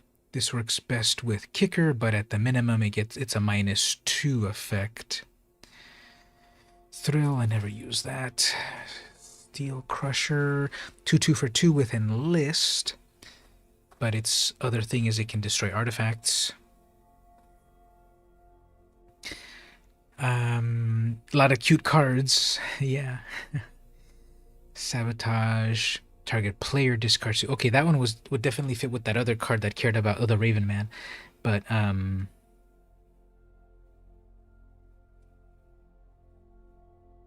4 mana to make them discard and deal 3 damage. Yeah, I think that'll work.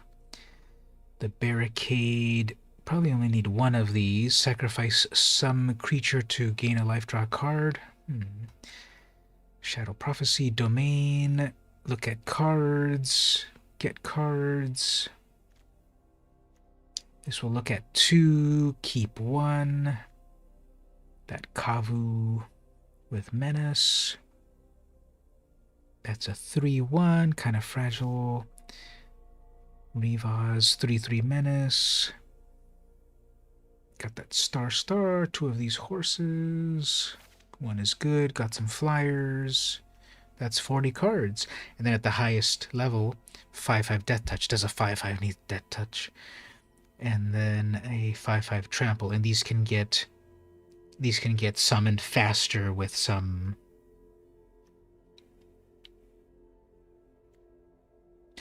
What's the difference here?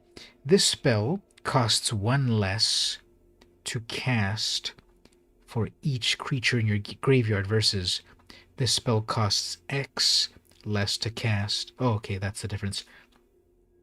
Any one instance of a card triggers X, whereas this, every instance of the card must trigger the 1. Anyway, that's 40 cards there. Let me switch my lands, actually.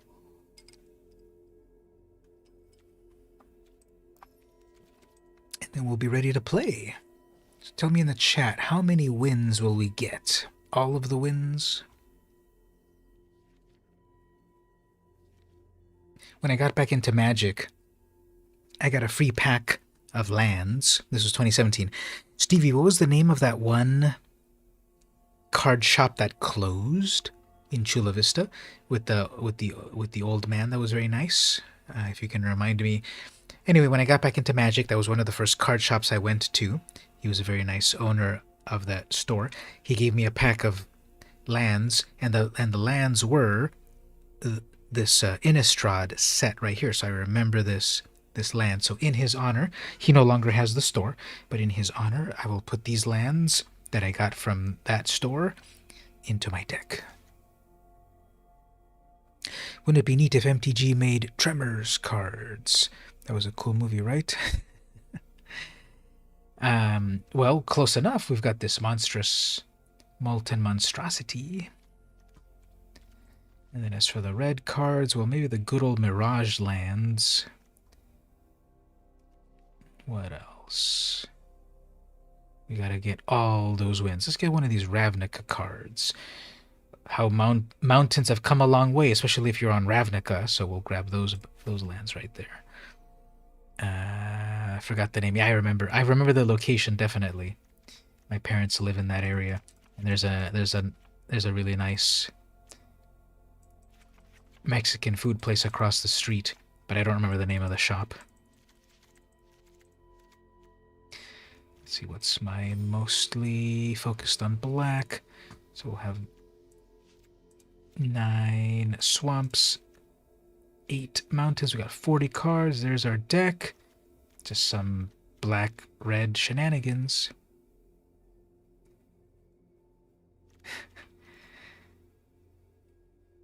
Yeah, let's look at it. See, that's one of the graboids. That's what they're called. The graboids are the creatures from Tremors. Let me recommend to you, Gabe, and to everyone, there's this great podcast that I really like called With Gorley and Rust. With Gorley and Rust. G-O-U-R-L-E. Gorley and Rust. These are 2 comedians that are incredibly funny, and they talk about horror movies. You can see they're really, really funny because right here they have they have Jason and Michael Myers on their art. They recently reviewed Tremors, the first Tremors, and it's hilarious. They started off by reviewing every Friday the 13th movie. Season 1, 13 episodes. Then Season 2, they reviewed every Halloween episode. Season 3, they reviewed... Not episode, movie. Season 3, they reviewed every Nightmare on Elm Street movie. Season 4, they reviewed every Aliens movie. So there was Aliens. There was Aliens, Alien 3, Alien Resurrection, Alien vs. Predator Part 1 and 2, Alien Prometheus, Covenant, etc. After that, then they started to kind of branch out. They just recently finished reviewing all of the Child's Play movies. And yeah, other podcasts review horror movies, but these two guys are so funny, and I've laughed so much on their podcast, and I recommend it to all of you. You find it in every podcasting app out there, and they just review the Child's Play movies. So you got to go back a little bit. Let's see, can we go back a little bit to tell you exactly? Nope. Where do we see the episodes? 10 episodes. Go back. They reviewed Cujo, Christine. They were doing a season where they were reviewing Stephen King movies. And then they did a season at some point where they were reviewing just random movies. So they reviewed all the Scream movies, including Scary Movie. And then at one point they also reviewed Eyes Wide Shut. Once in a while, random movies. They reviewed the Jaws movies, including Orca and the Meg and such. But somewhere, if you keep going back, somewhere, Motel Hell, Sleepaway Camp, somewhere here, maybe I passed it already, but they reviewed Tremors. Somewhere, it's somewhere there.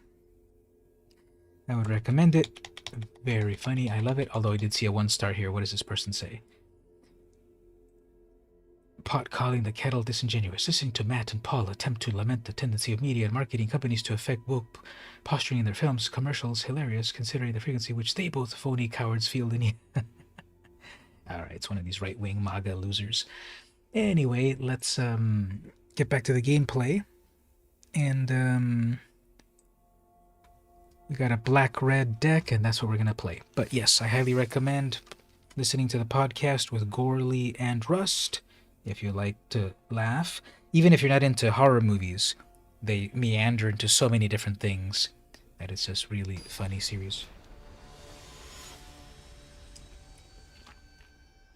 I have a lot of podcasts I listen to too, a lot of podcasts that I listen to also, but that's one of the ones that I even go back and listen to old episodes again. If I don't have a new episode of something to listen to, I go back to their old episodes. They're so good.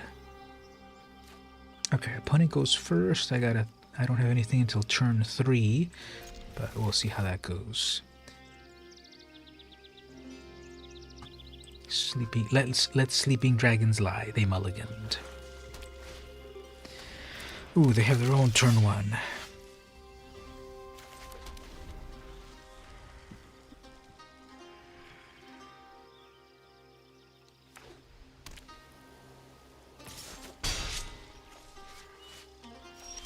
Pausing for priority. Clearly they have a bone shards.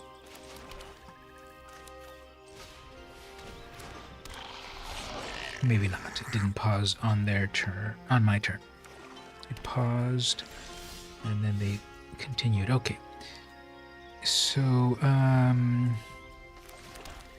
yeah, I guess we'll do this. They had to mulligan, so this will be devastating.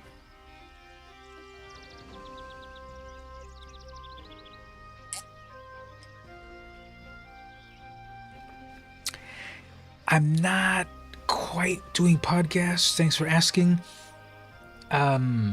I did my comic book podcast for a long time, and I enjoyed it, but kind of this year, where I was, I guess, feeling less of the drive as before to make a lot of content, I just kind of tapered off a little bit my comic podcast. I probably will still do it, but I just haven't really been doing it recently. I've been focused on YouTube, and on that I also took some time off. So I'm gearing back up for the YouTube, and I was double dipping with the podcast in that I was doing a video version and an audio version, so I probably will get back into that. But one of the big ways, now this applies to everyone, not just me, but for everyone that is a content creator, we appreciate the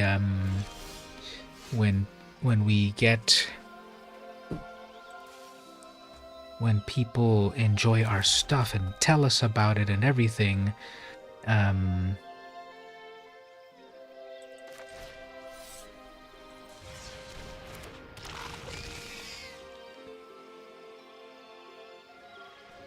We appreciate people praising our efforts, and then we keep creating content.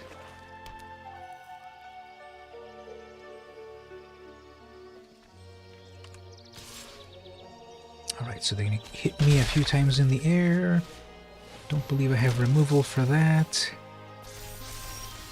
Oops, player, you played that in the wrong order. Anyway, they'll probably do a triple block on this, which is perfectly fine.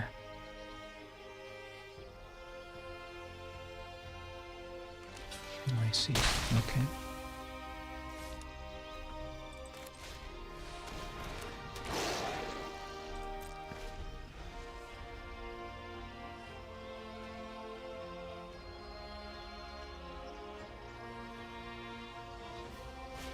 Oh, there we go. Exactly. There's your bone shards. Top decked.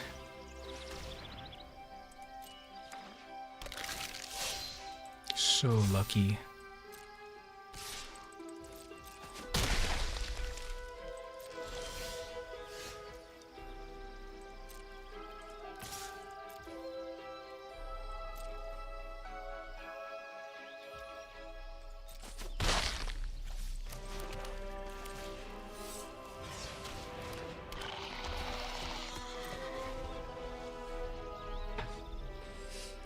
Alright, what are you gonna top deck?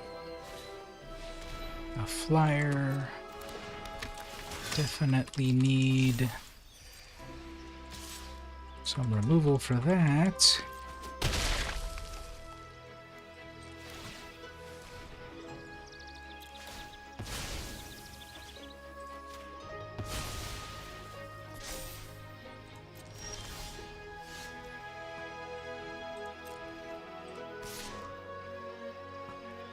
Yeah, I'm on the back foot. Definitely all that flyer damage up in the air. That Griffin is working very well.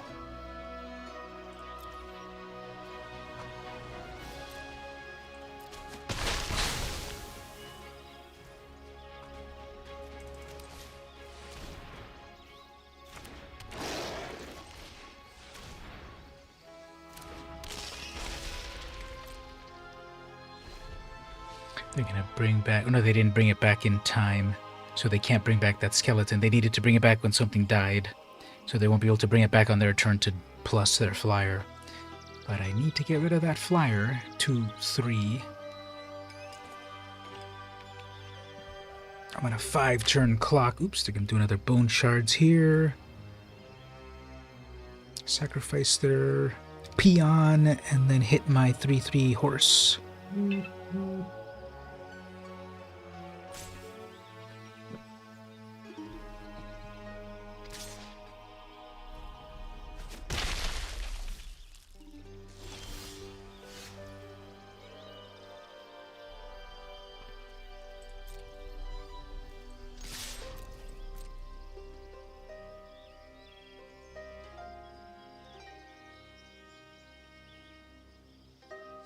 I'm gonna have to start to put my own pressure.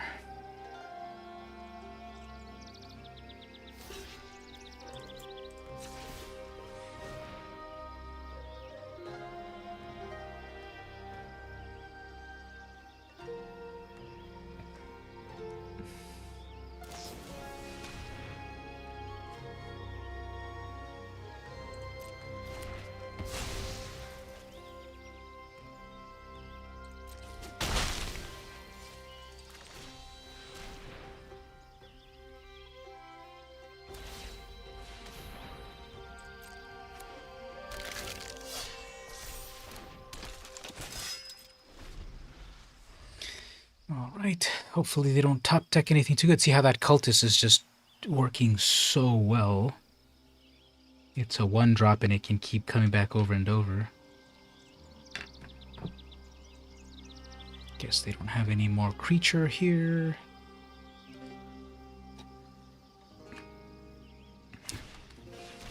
I guess that's a creature.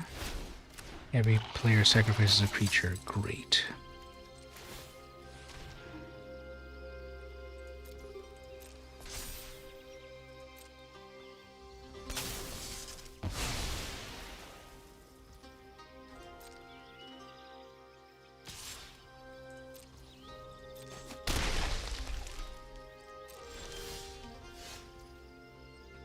Alright, let's go to round 2.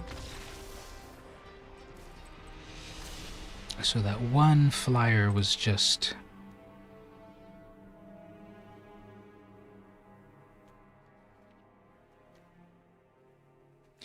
That one freaking plain, common flyer was getting me down.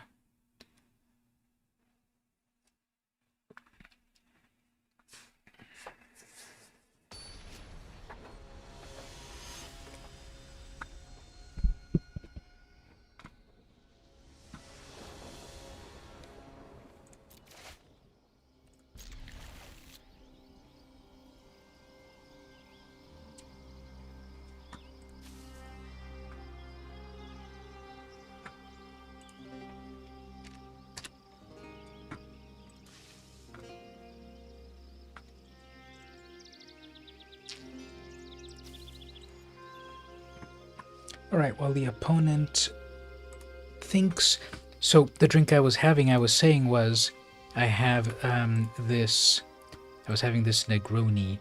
So, it's 1 shot Campari, 1 shot Vermouth. The official recipe is supposed to be sweet Vermouth, the red one. But what I had on hand was the dry one, the green one. And then 1 shot of gin. I had Tanqueray, but there's plenty of gins out there. So that's the 3 ingredients for just a Negroni.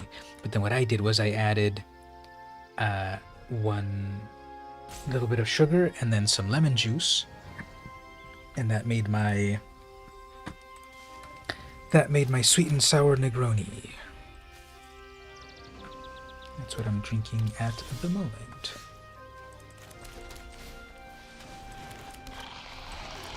Alright, here's my 3-3 with Menace, so hopefully for me that will be...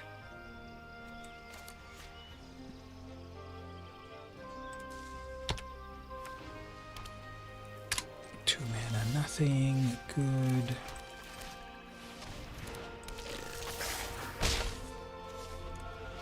Let's read the rest of this. Tap, add 2 mana in any combination of colors. Spend this mana only to cast dragon spells. Once during each of your turns, you may cast a dragon spell from your graveyard. Whenever you cast a dragon spell from your graveyard, it gains. When this creature dies, exile it. Okay, so it only lives once.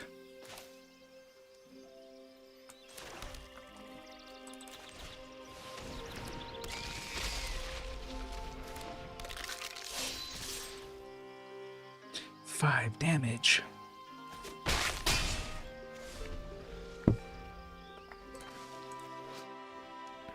All your creatures get +1. Who cares? Passing. Well, sorry, opponent. You had the bad luck this time.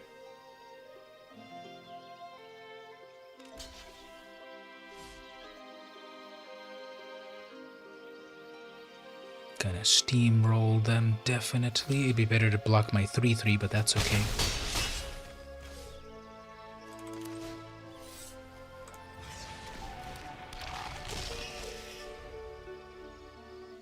Three, 4, 5, and they're done. Yeah, they were missing land drops. Okay, but I've been plenty of times on the it's so hard to scratch out a victory and yet so easy to fall into a defeat.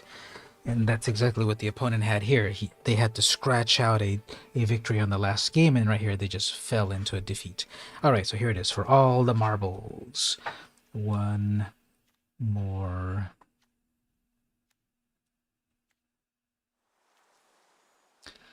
One more game.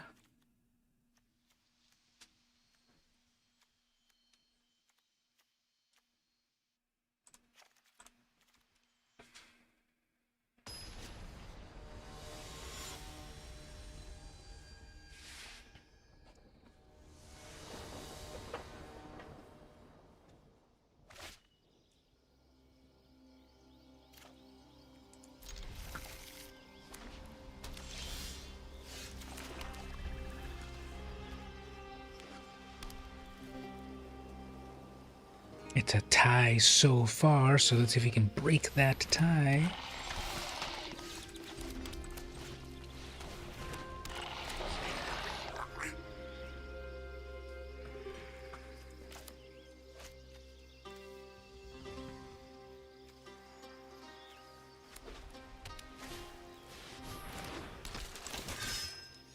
Well, there's a flyer that's gonna vex me right there.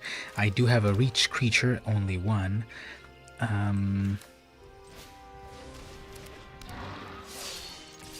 Try to put some pressure. They're just gonna gain that 2 life back. Yeah, they're gonna hit me for 4 there. That wasn't a good trade.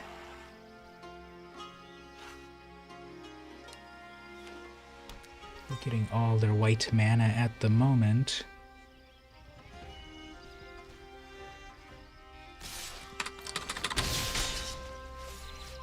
Yeah, that was dumb. No reason for me at all to have attacked because, of course, they weren't gonna block. Missing. They couldn't kick that.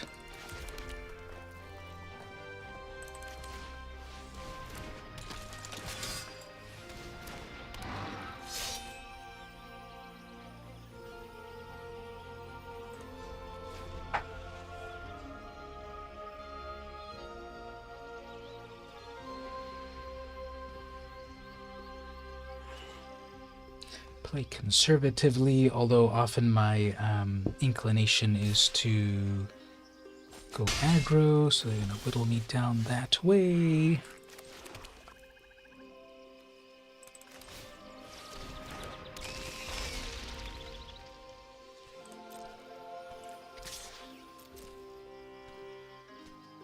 Next turn I can sacrifice my goblin to then deal damage to that flyer.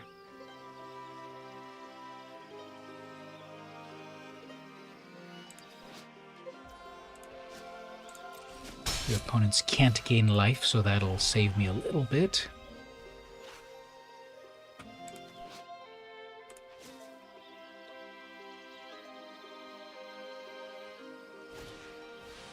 They're arresting my... Alright, that's fine.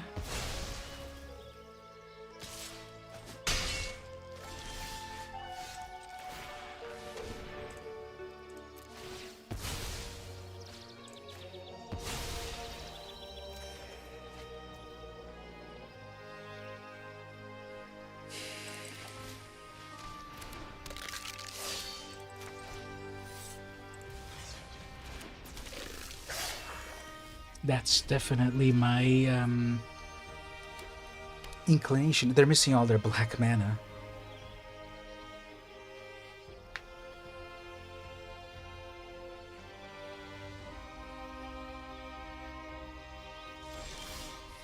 Right.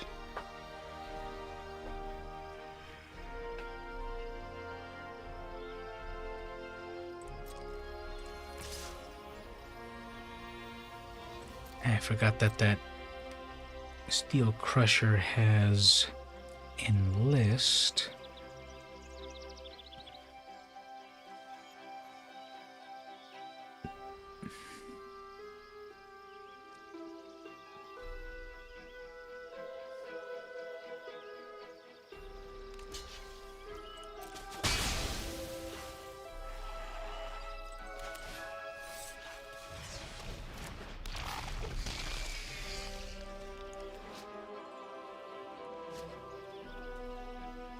Missing another land drop.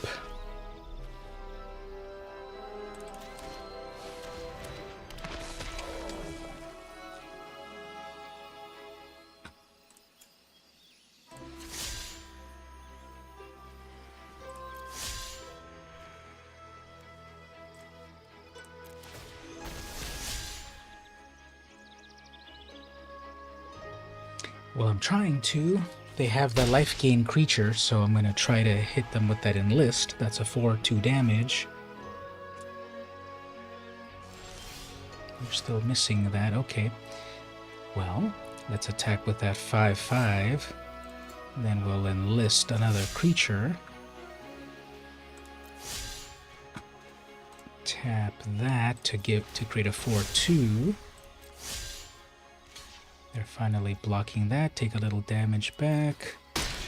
Hit with a 5.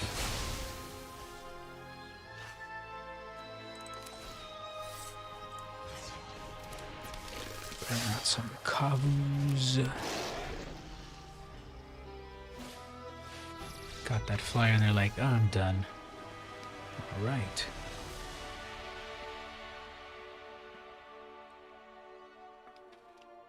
Okay, well, getting mana screwed. You had 5 mana, no black mana. I'm sure everything there was a good black card, but no black mana. And then they thought, well, I just have 1 flyer, 4 mana for 1 flyer, and still attacking with a 5/5, pump up that Branch Rider or pump up that Kavu. It was a lot still to deal with. 13 to 13. See, that number's so unlucky. Here's an arena bug. Whenever you and your opponent both have 13 life, your opponent automatically loses.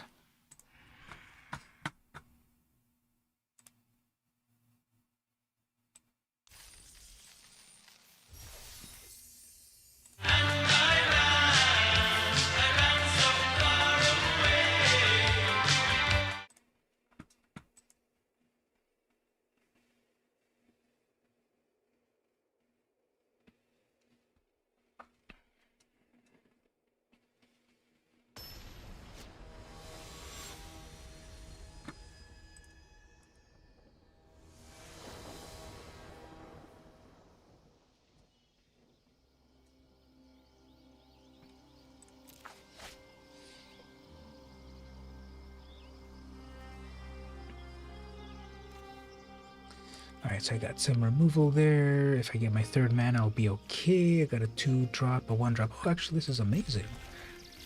I don't know why it put it in the wrong order for me. 1/1 haste. Little Phoenix chick. Thank you. I've also got red. Do a turn to Crusher. Turn 3, maybe 1/3 mana, and then I can get my Claw. There we go. 3rd mana, Claw. This hand is going aggro.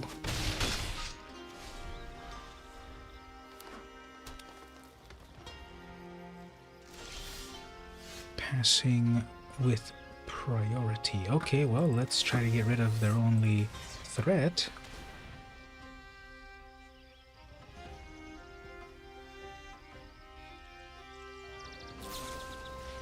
Forcing them to use that, that's fine.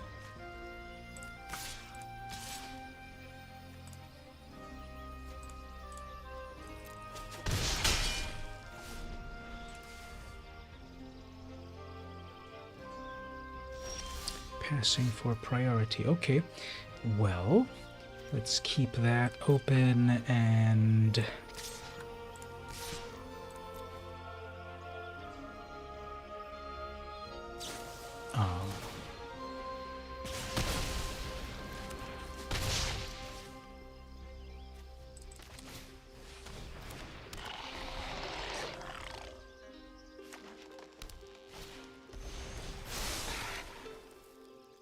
single green mana open, so that's obviously that giant growth effect, which is fine.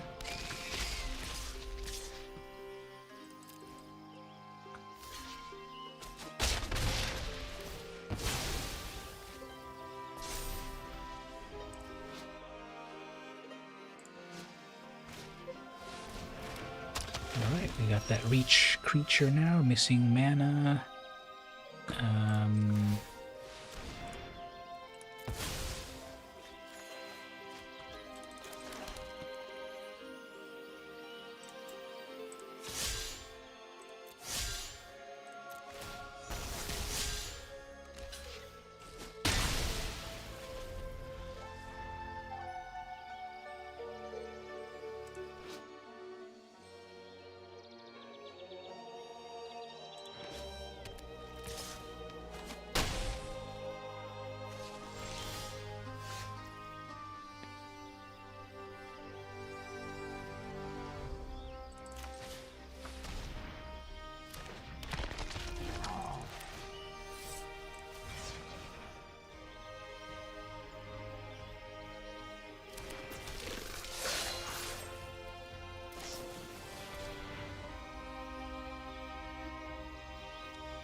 Impulse. Look at the top 4 cards of your library. Put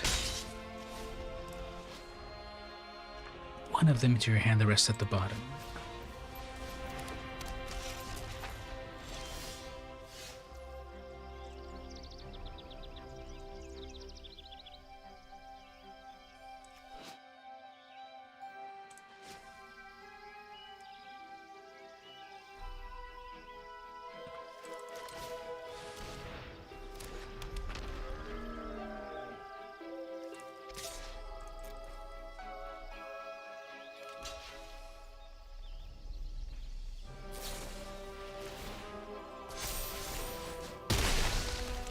Death Touch is Death Touch, so I don't know if you should have done that.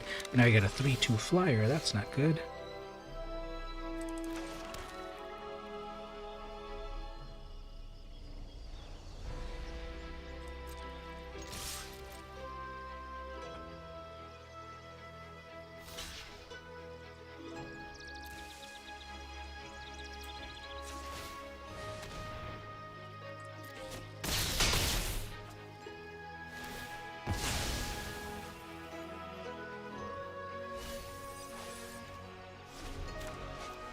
If I can get one more red mana, that would be nice. And then you got a 7/7 Trampler that gains you 5 life. Fake. Fine, we'll have to do it through the air.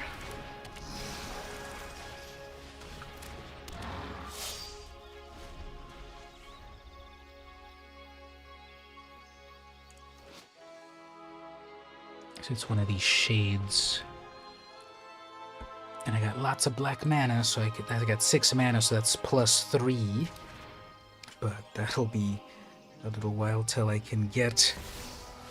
And now we've got a big old scary Soul of Windgrace. Well, the tides have turned there.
Alright, so I just noticed the opponent is playing black and blue and red.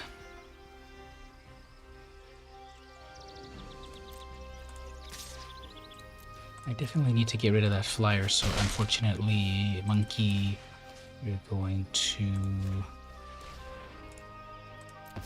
get the job done.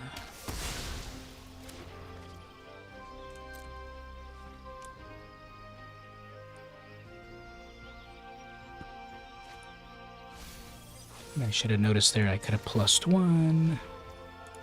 Twice, actually, that was dumb.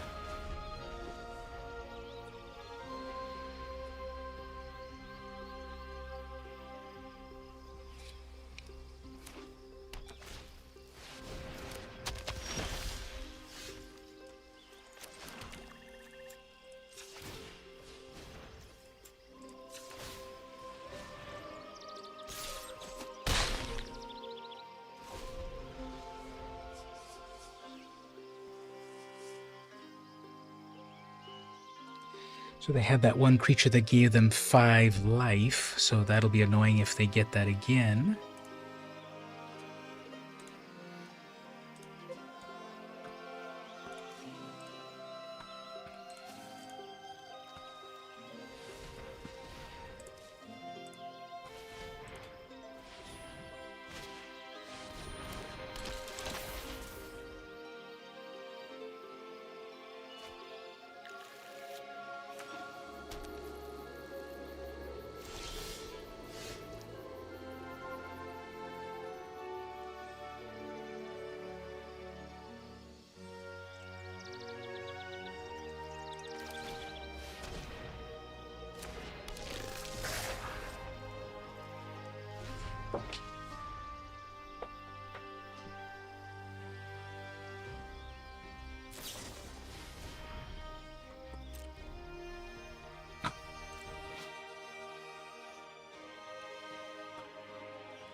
There it is. There's that gain 5 life card.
Alright, so I got one more game left and then I'll wrap up the stream. Let's see if we get a little bit better luck this time. Any topics you all want to discuss? Perth player. So obviously someone is playing from Perth, Australia.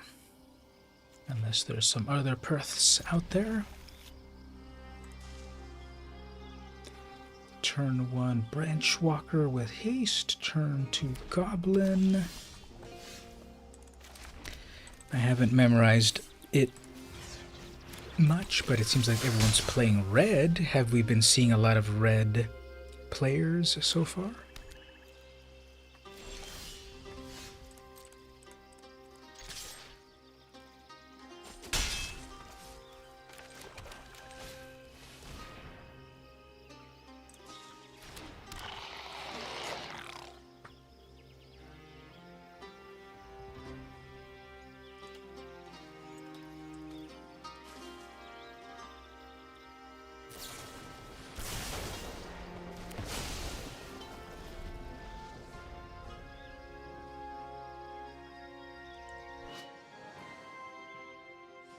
That's one of the dragon sleeves there. Pretty cool art.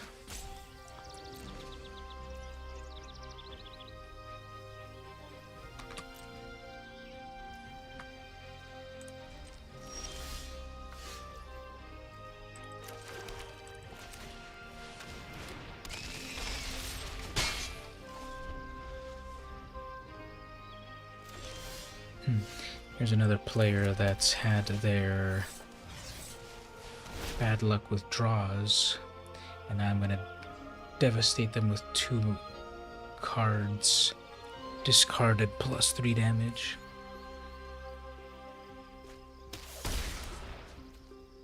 Two copies of In the Thrall of the Pit.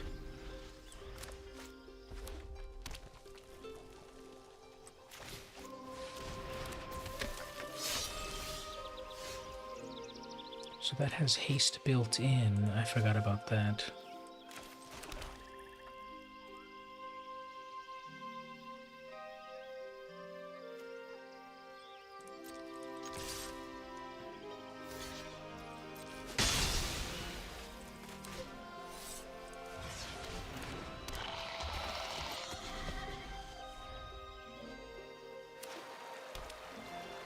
I see they're playing 3 colors.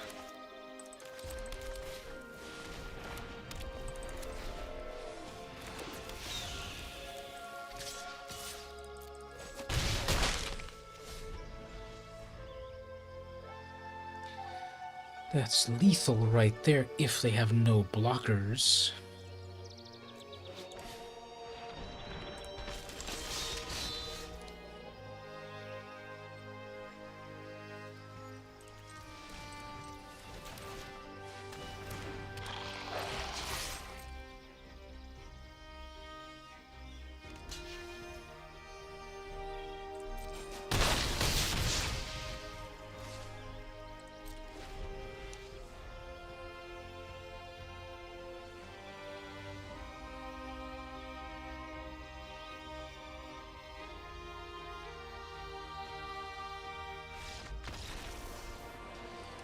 Alright, well, they weren't quite able to get their strategy online. Let's see.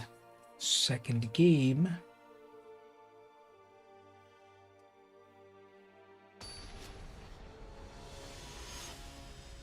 I'm definitely seeing that in the in these games that I played today about the randomness of it all.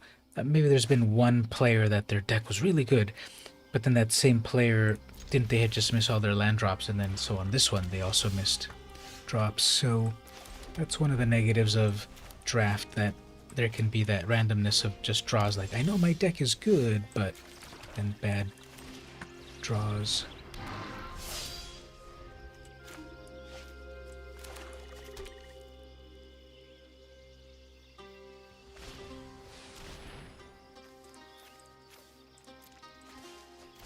So they did it to me.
So I played Aggressive Urge last game, and then they played it this game, and then I played it this game, but then I kicked it.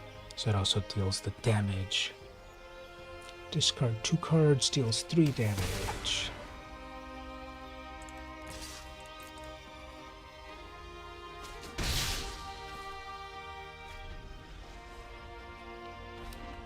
What did they discard? Heroic Charge and a boat? No, they discard a Heroic Charge and a land. And they're gonna hit the flyer. But they can't gain the life. Yay!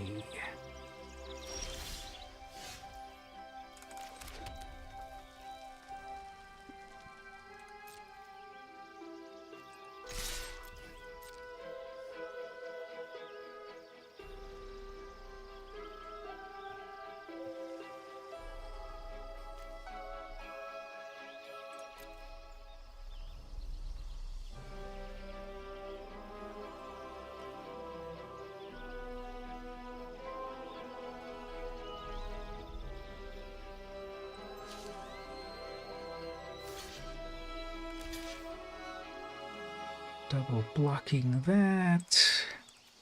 +1.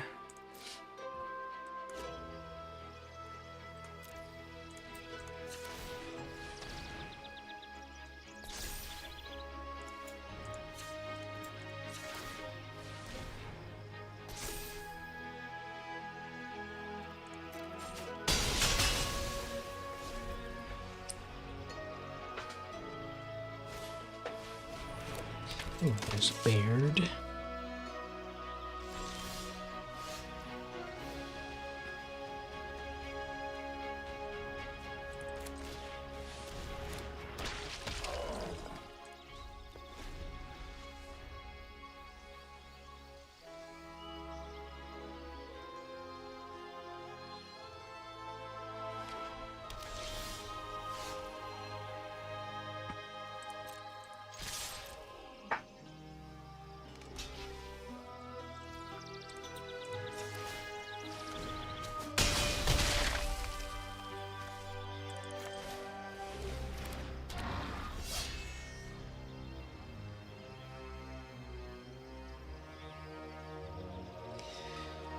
Alright, so, okay, they have another blocker plus kick. Never mind. I was gonna say I could attack with that gorilla and tap out the thing, but actually I can play the goblin, eat it with the brigade, remove 1 blocker.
So they have all 3 of their colors. That only gets bigger. Oops, there's the final. Steal your thing and then kill it at the end.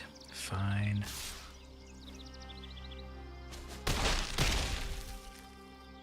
That must have been a top deck. Oh, and it's not even necessary to kill it, because as long as you steal it, then you can eat it. And then we can Shadow Prophecy, maybe get something good.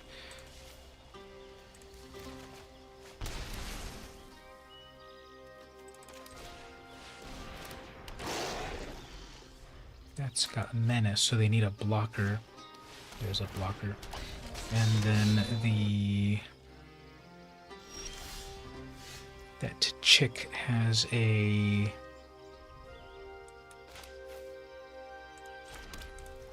So I can do this twice. I can become a 4. take out one of their creatures. Should have attacked with the chick as well.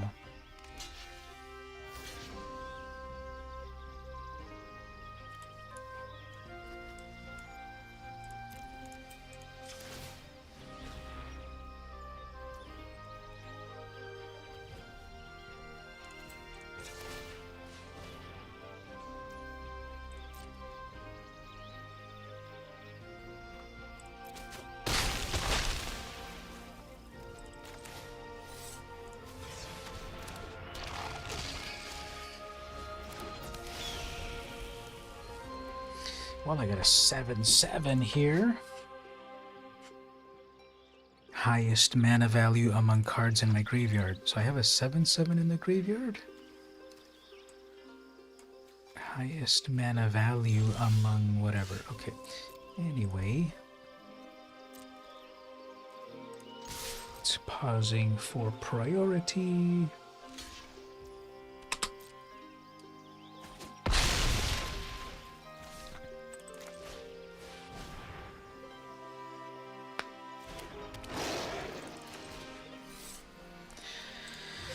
That's kind of a lot of creatures there, and I don't think there's a board wipe. So maybe I do got this. Yeah, that's it. Okay, well, there was gonna be... I guess that was lethal anyway, because there was gonna be 1 in the air, and that's gonna be 2 with Menace. So even if they have 1...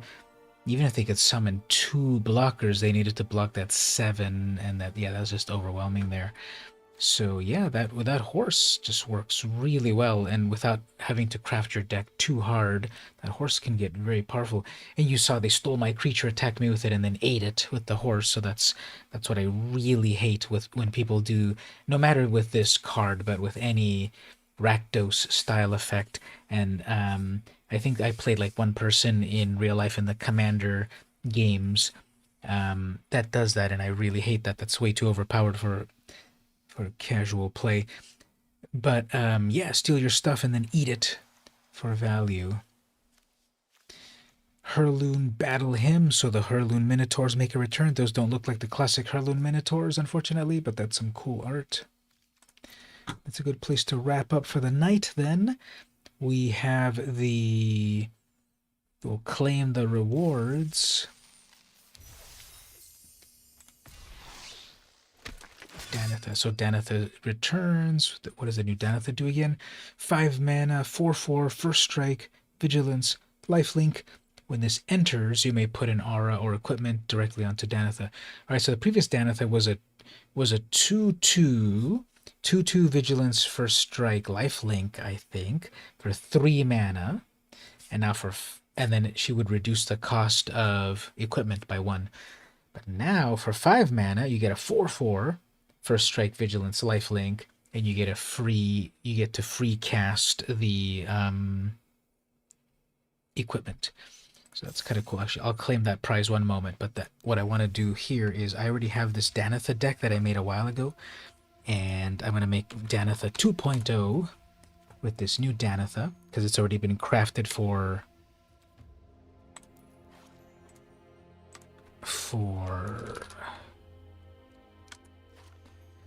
that effect, which I need to update.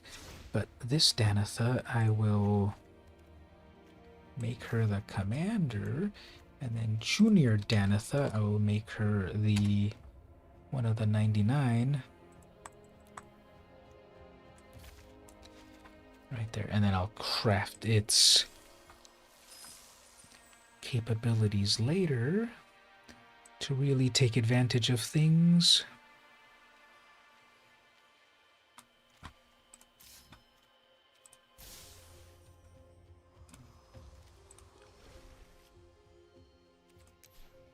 I have 101 cards. How did that happen? Oh, because I put the Junior Danitha in there.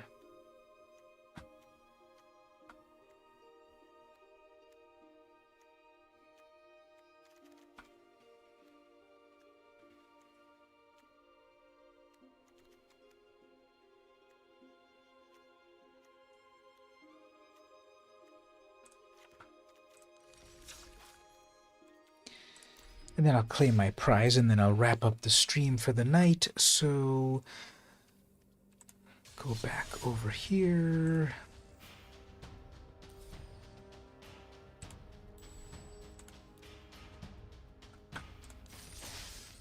Claim that. We got 2 out of 3 wins. 3 packs and 1,000 gems.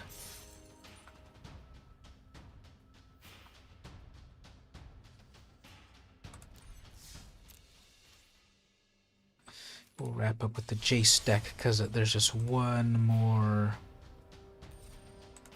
reward to claim, and we'll do that with this mono blue deck right there. So there you go, Gabe, the deck that I just played the other day.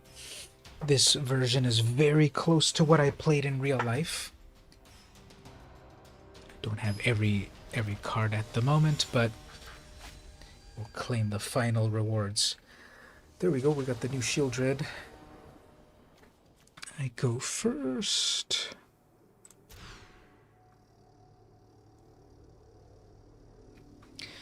All right, that'll be an automatic rage quit if I were to cast my confiscation coup. I'll steal their Shieldred and then they'll rage quit because that's a permanent control magic.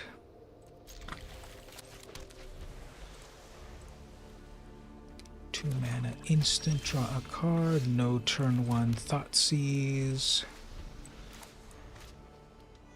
Keep double mana open to scare them.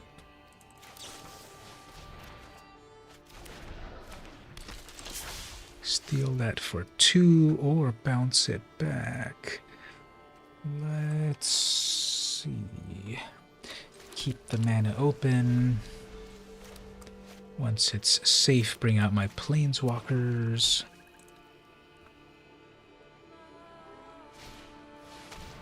Three mana opportunist.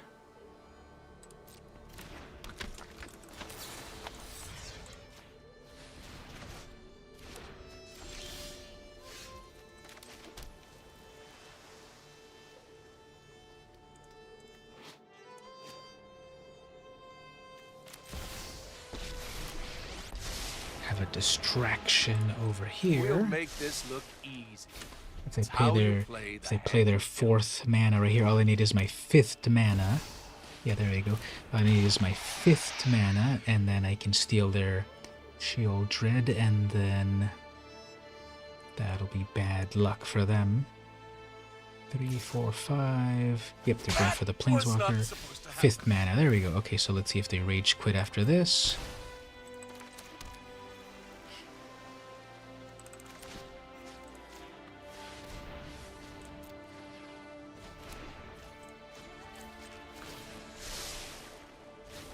Let's try this.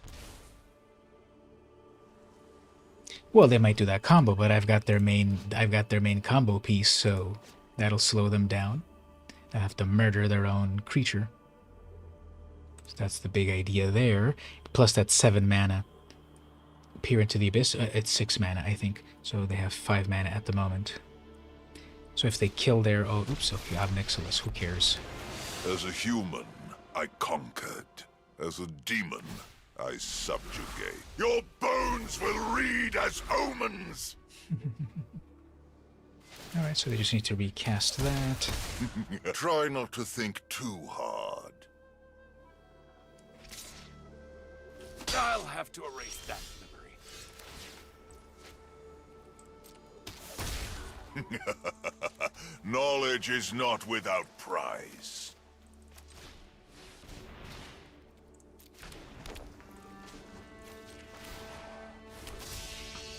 Seeing is believing. Or is it? Control without empathy is just cruelty. Solving mysteries is my specialty. The other one, the draw discard one? Huh, okay, I have to remember which one that is. So I've got 7 mana now to steal something. They'll play their thing, drop a land, kill my spirit. Ugh.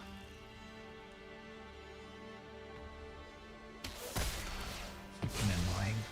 Alright, well, I get to steal something.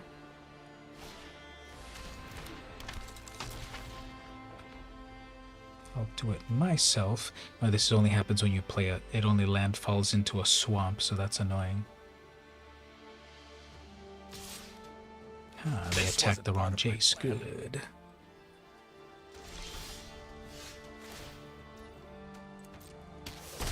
Suffer the dreams of the damned. Let's think this through. At least I look like I know what I'm doing.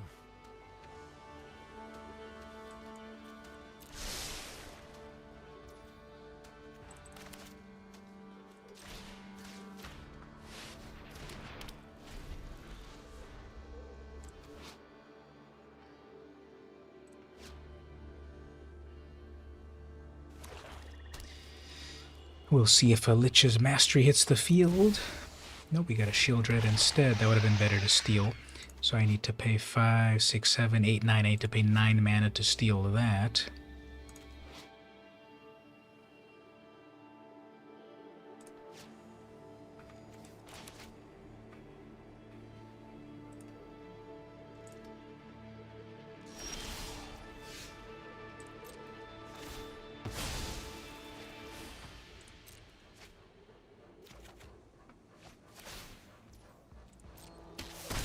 It is just a small headache. 7, 8, 9. I've got 9 mana. 5, 6, 7, 8, 9. Okay, that's enough mana.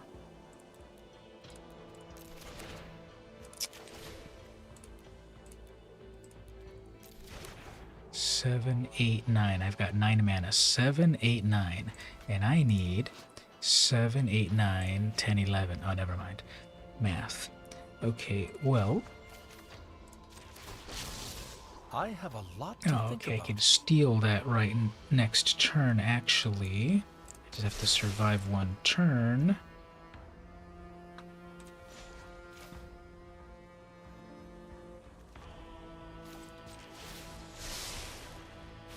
It's a matter of give and take. Let me force them to recast it.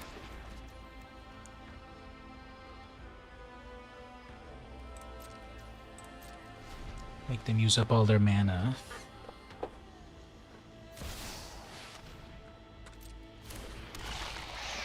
Guess I could steal that. Actually, that won't work because then they'll recast the Shield Red. I'll have to sacrifice a creature. They're gonna go for that Jace. Okay, no problem. Ooh, take an extra turn. Sure, let's do that. We don't need that Slim Voda. Bounce stuff back. Actually, let's bounce that back. Let's get that into our hand right now.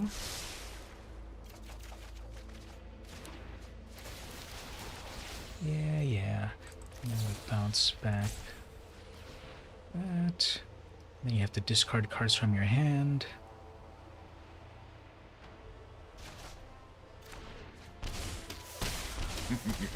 Try not to. Don't be so friendly. Knowledge is not without prize. Go to discards. Clackbridge, okay. Draw a card off of that, get hurt off of that. Suffer Yes, the that will be a dreams problem of the in one damned. moment. But What a refreshing thought. let's make a blocker. Play an extra Can you turn. really trust your eyes? Bounce back Nixie.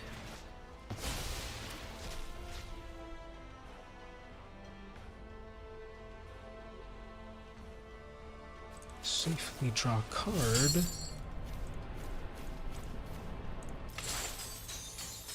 If they replay Obnixilis, they hit my spirit, which is kind of a waste.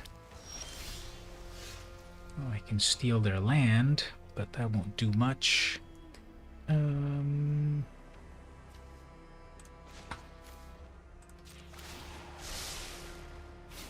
This will come in handy. Every thought matters.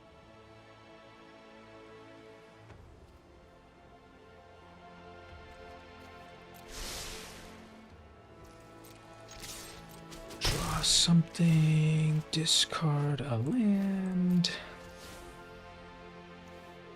Can bounce back Ob Nixilis.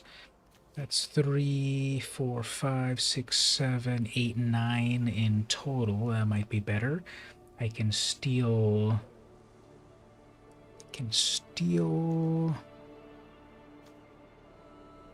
Yeah, let's steal for the moment that one. And then we can bounce back non-land permanent. We can bounce back whatever they cast. I'll just toss it back with kick. Down to 8 life. Okay. 7, 8 mana. Are they going to get greedy? Are they going to get their Shieldred? If they get their Shieldred, that might be the best, because then I'll just steal it with my 6 mana next turn. I'll sacrifice my 1 token. Oh, Pier. Okay. That won't kill me. That'll just weaken me, and I'll have 4 life left. Yeah, they don't have their whole combo. Do we give them a I don't care? Let's give them an I don't care, because that's not going to kill me.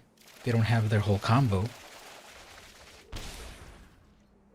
And then I have all of these things I can play, so how about we opt? Yeah, let's opt. What do we want to get there? Steal a thing? Sure. And then we'll bounce back their only attacker? Sure.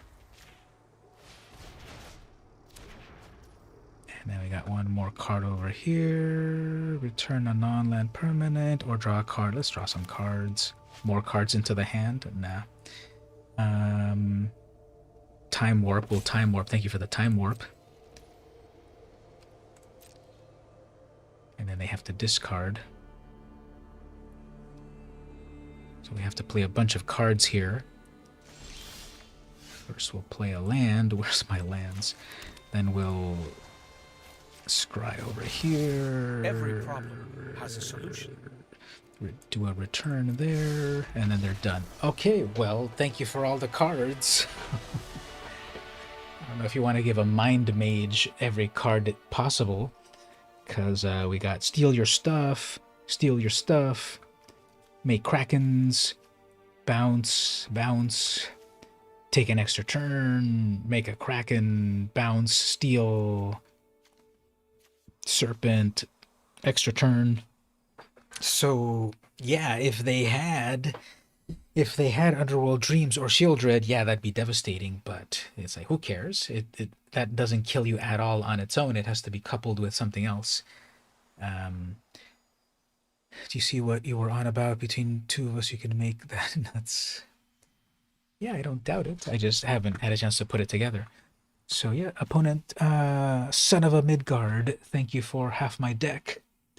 And I think that gets me also to the second quest of the day. There we go. So more HP, more gold. Okay, let's wrap it up at this point. Been streaming for 3 hours. So we got a chance to play a little bit of the draft of more of the new set. Saw that other combo card. Played some other decks and so forth. And yeah, we'll wrap it up at this point. So if you all haven't watched my my video that I just released today on Comic Con and film photography, please do so. Be working on a comic book video soon, and another magic video and the like, and stay tuned. Let's see, did we get the final... Let's go over here. Did we get the final... I don't know if it is truly 100% accurate, but let's go over to the...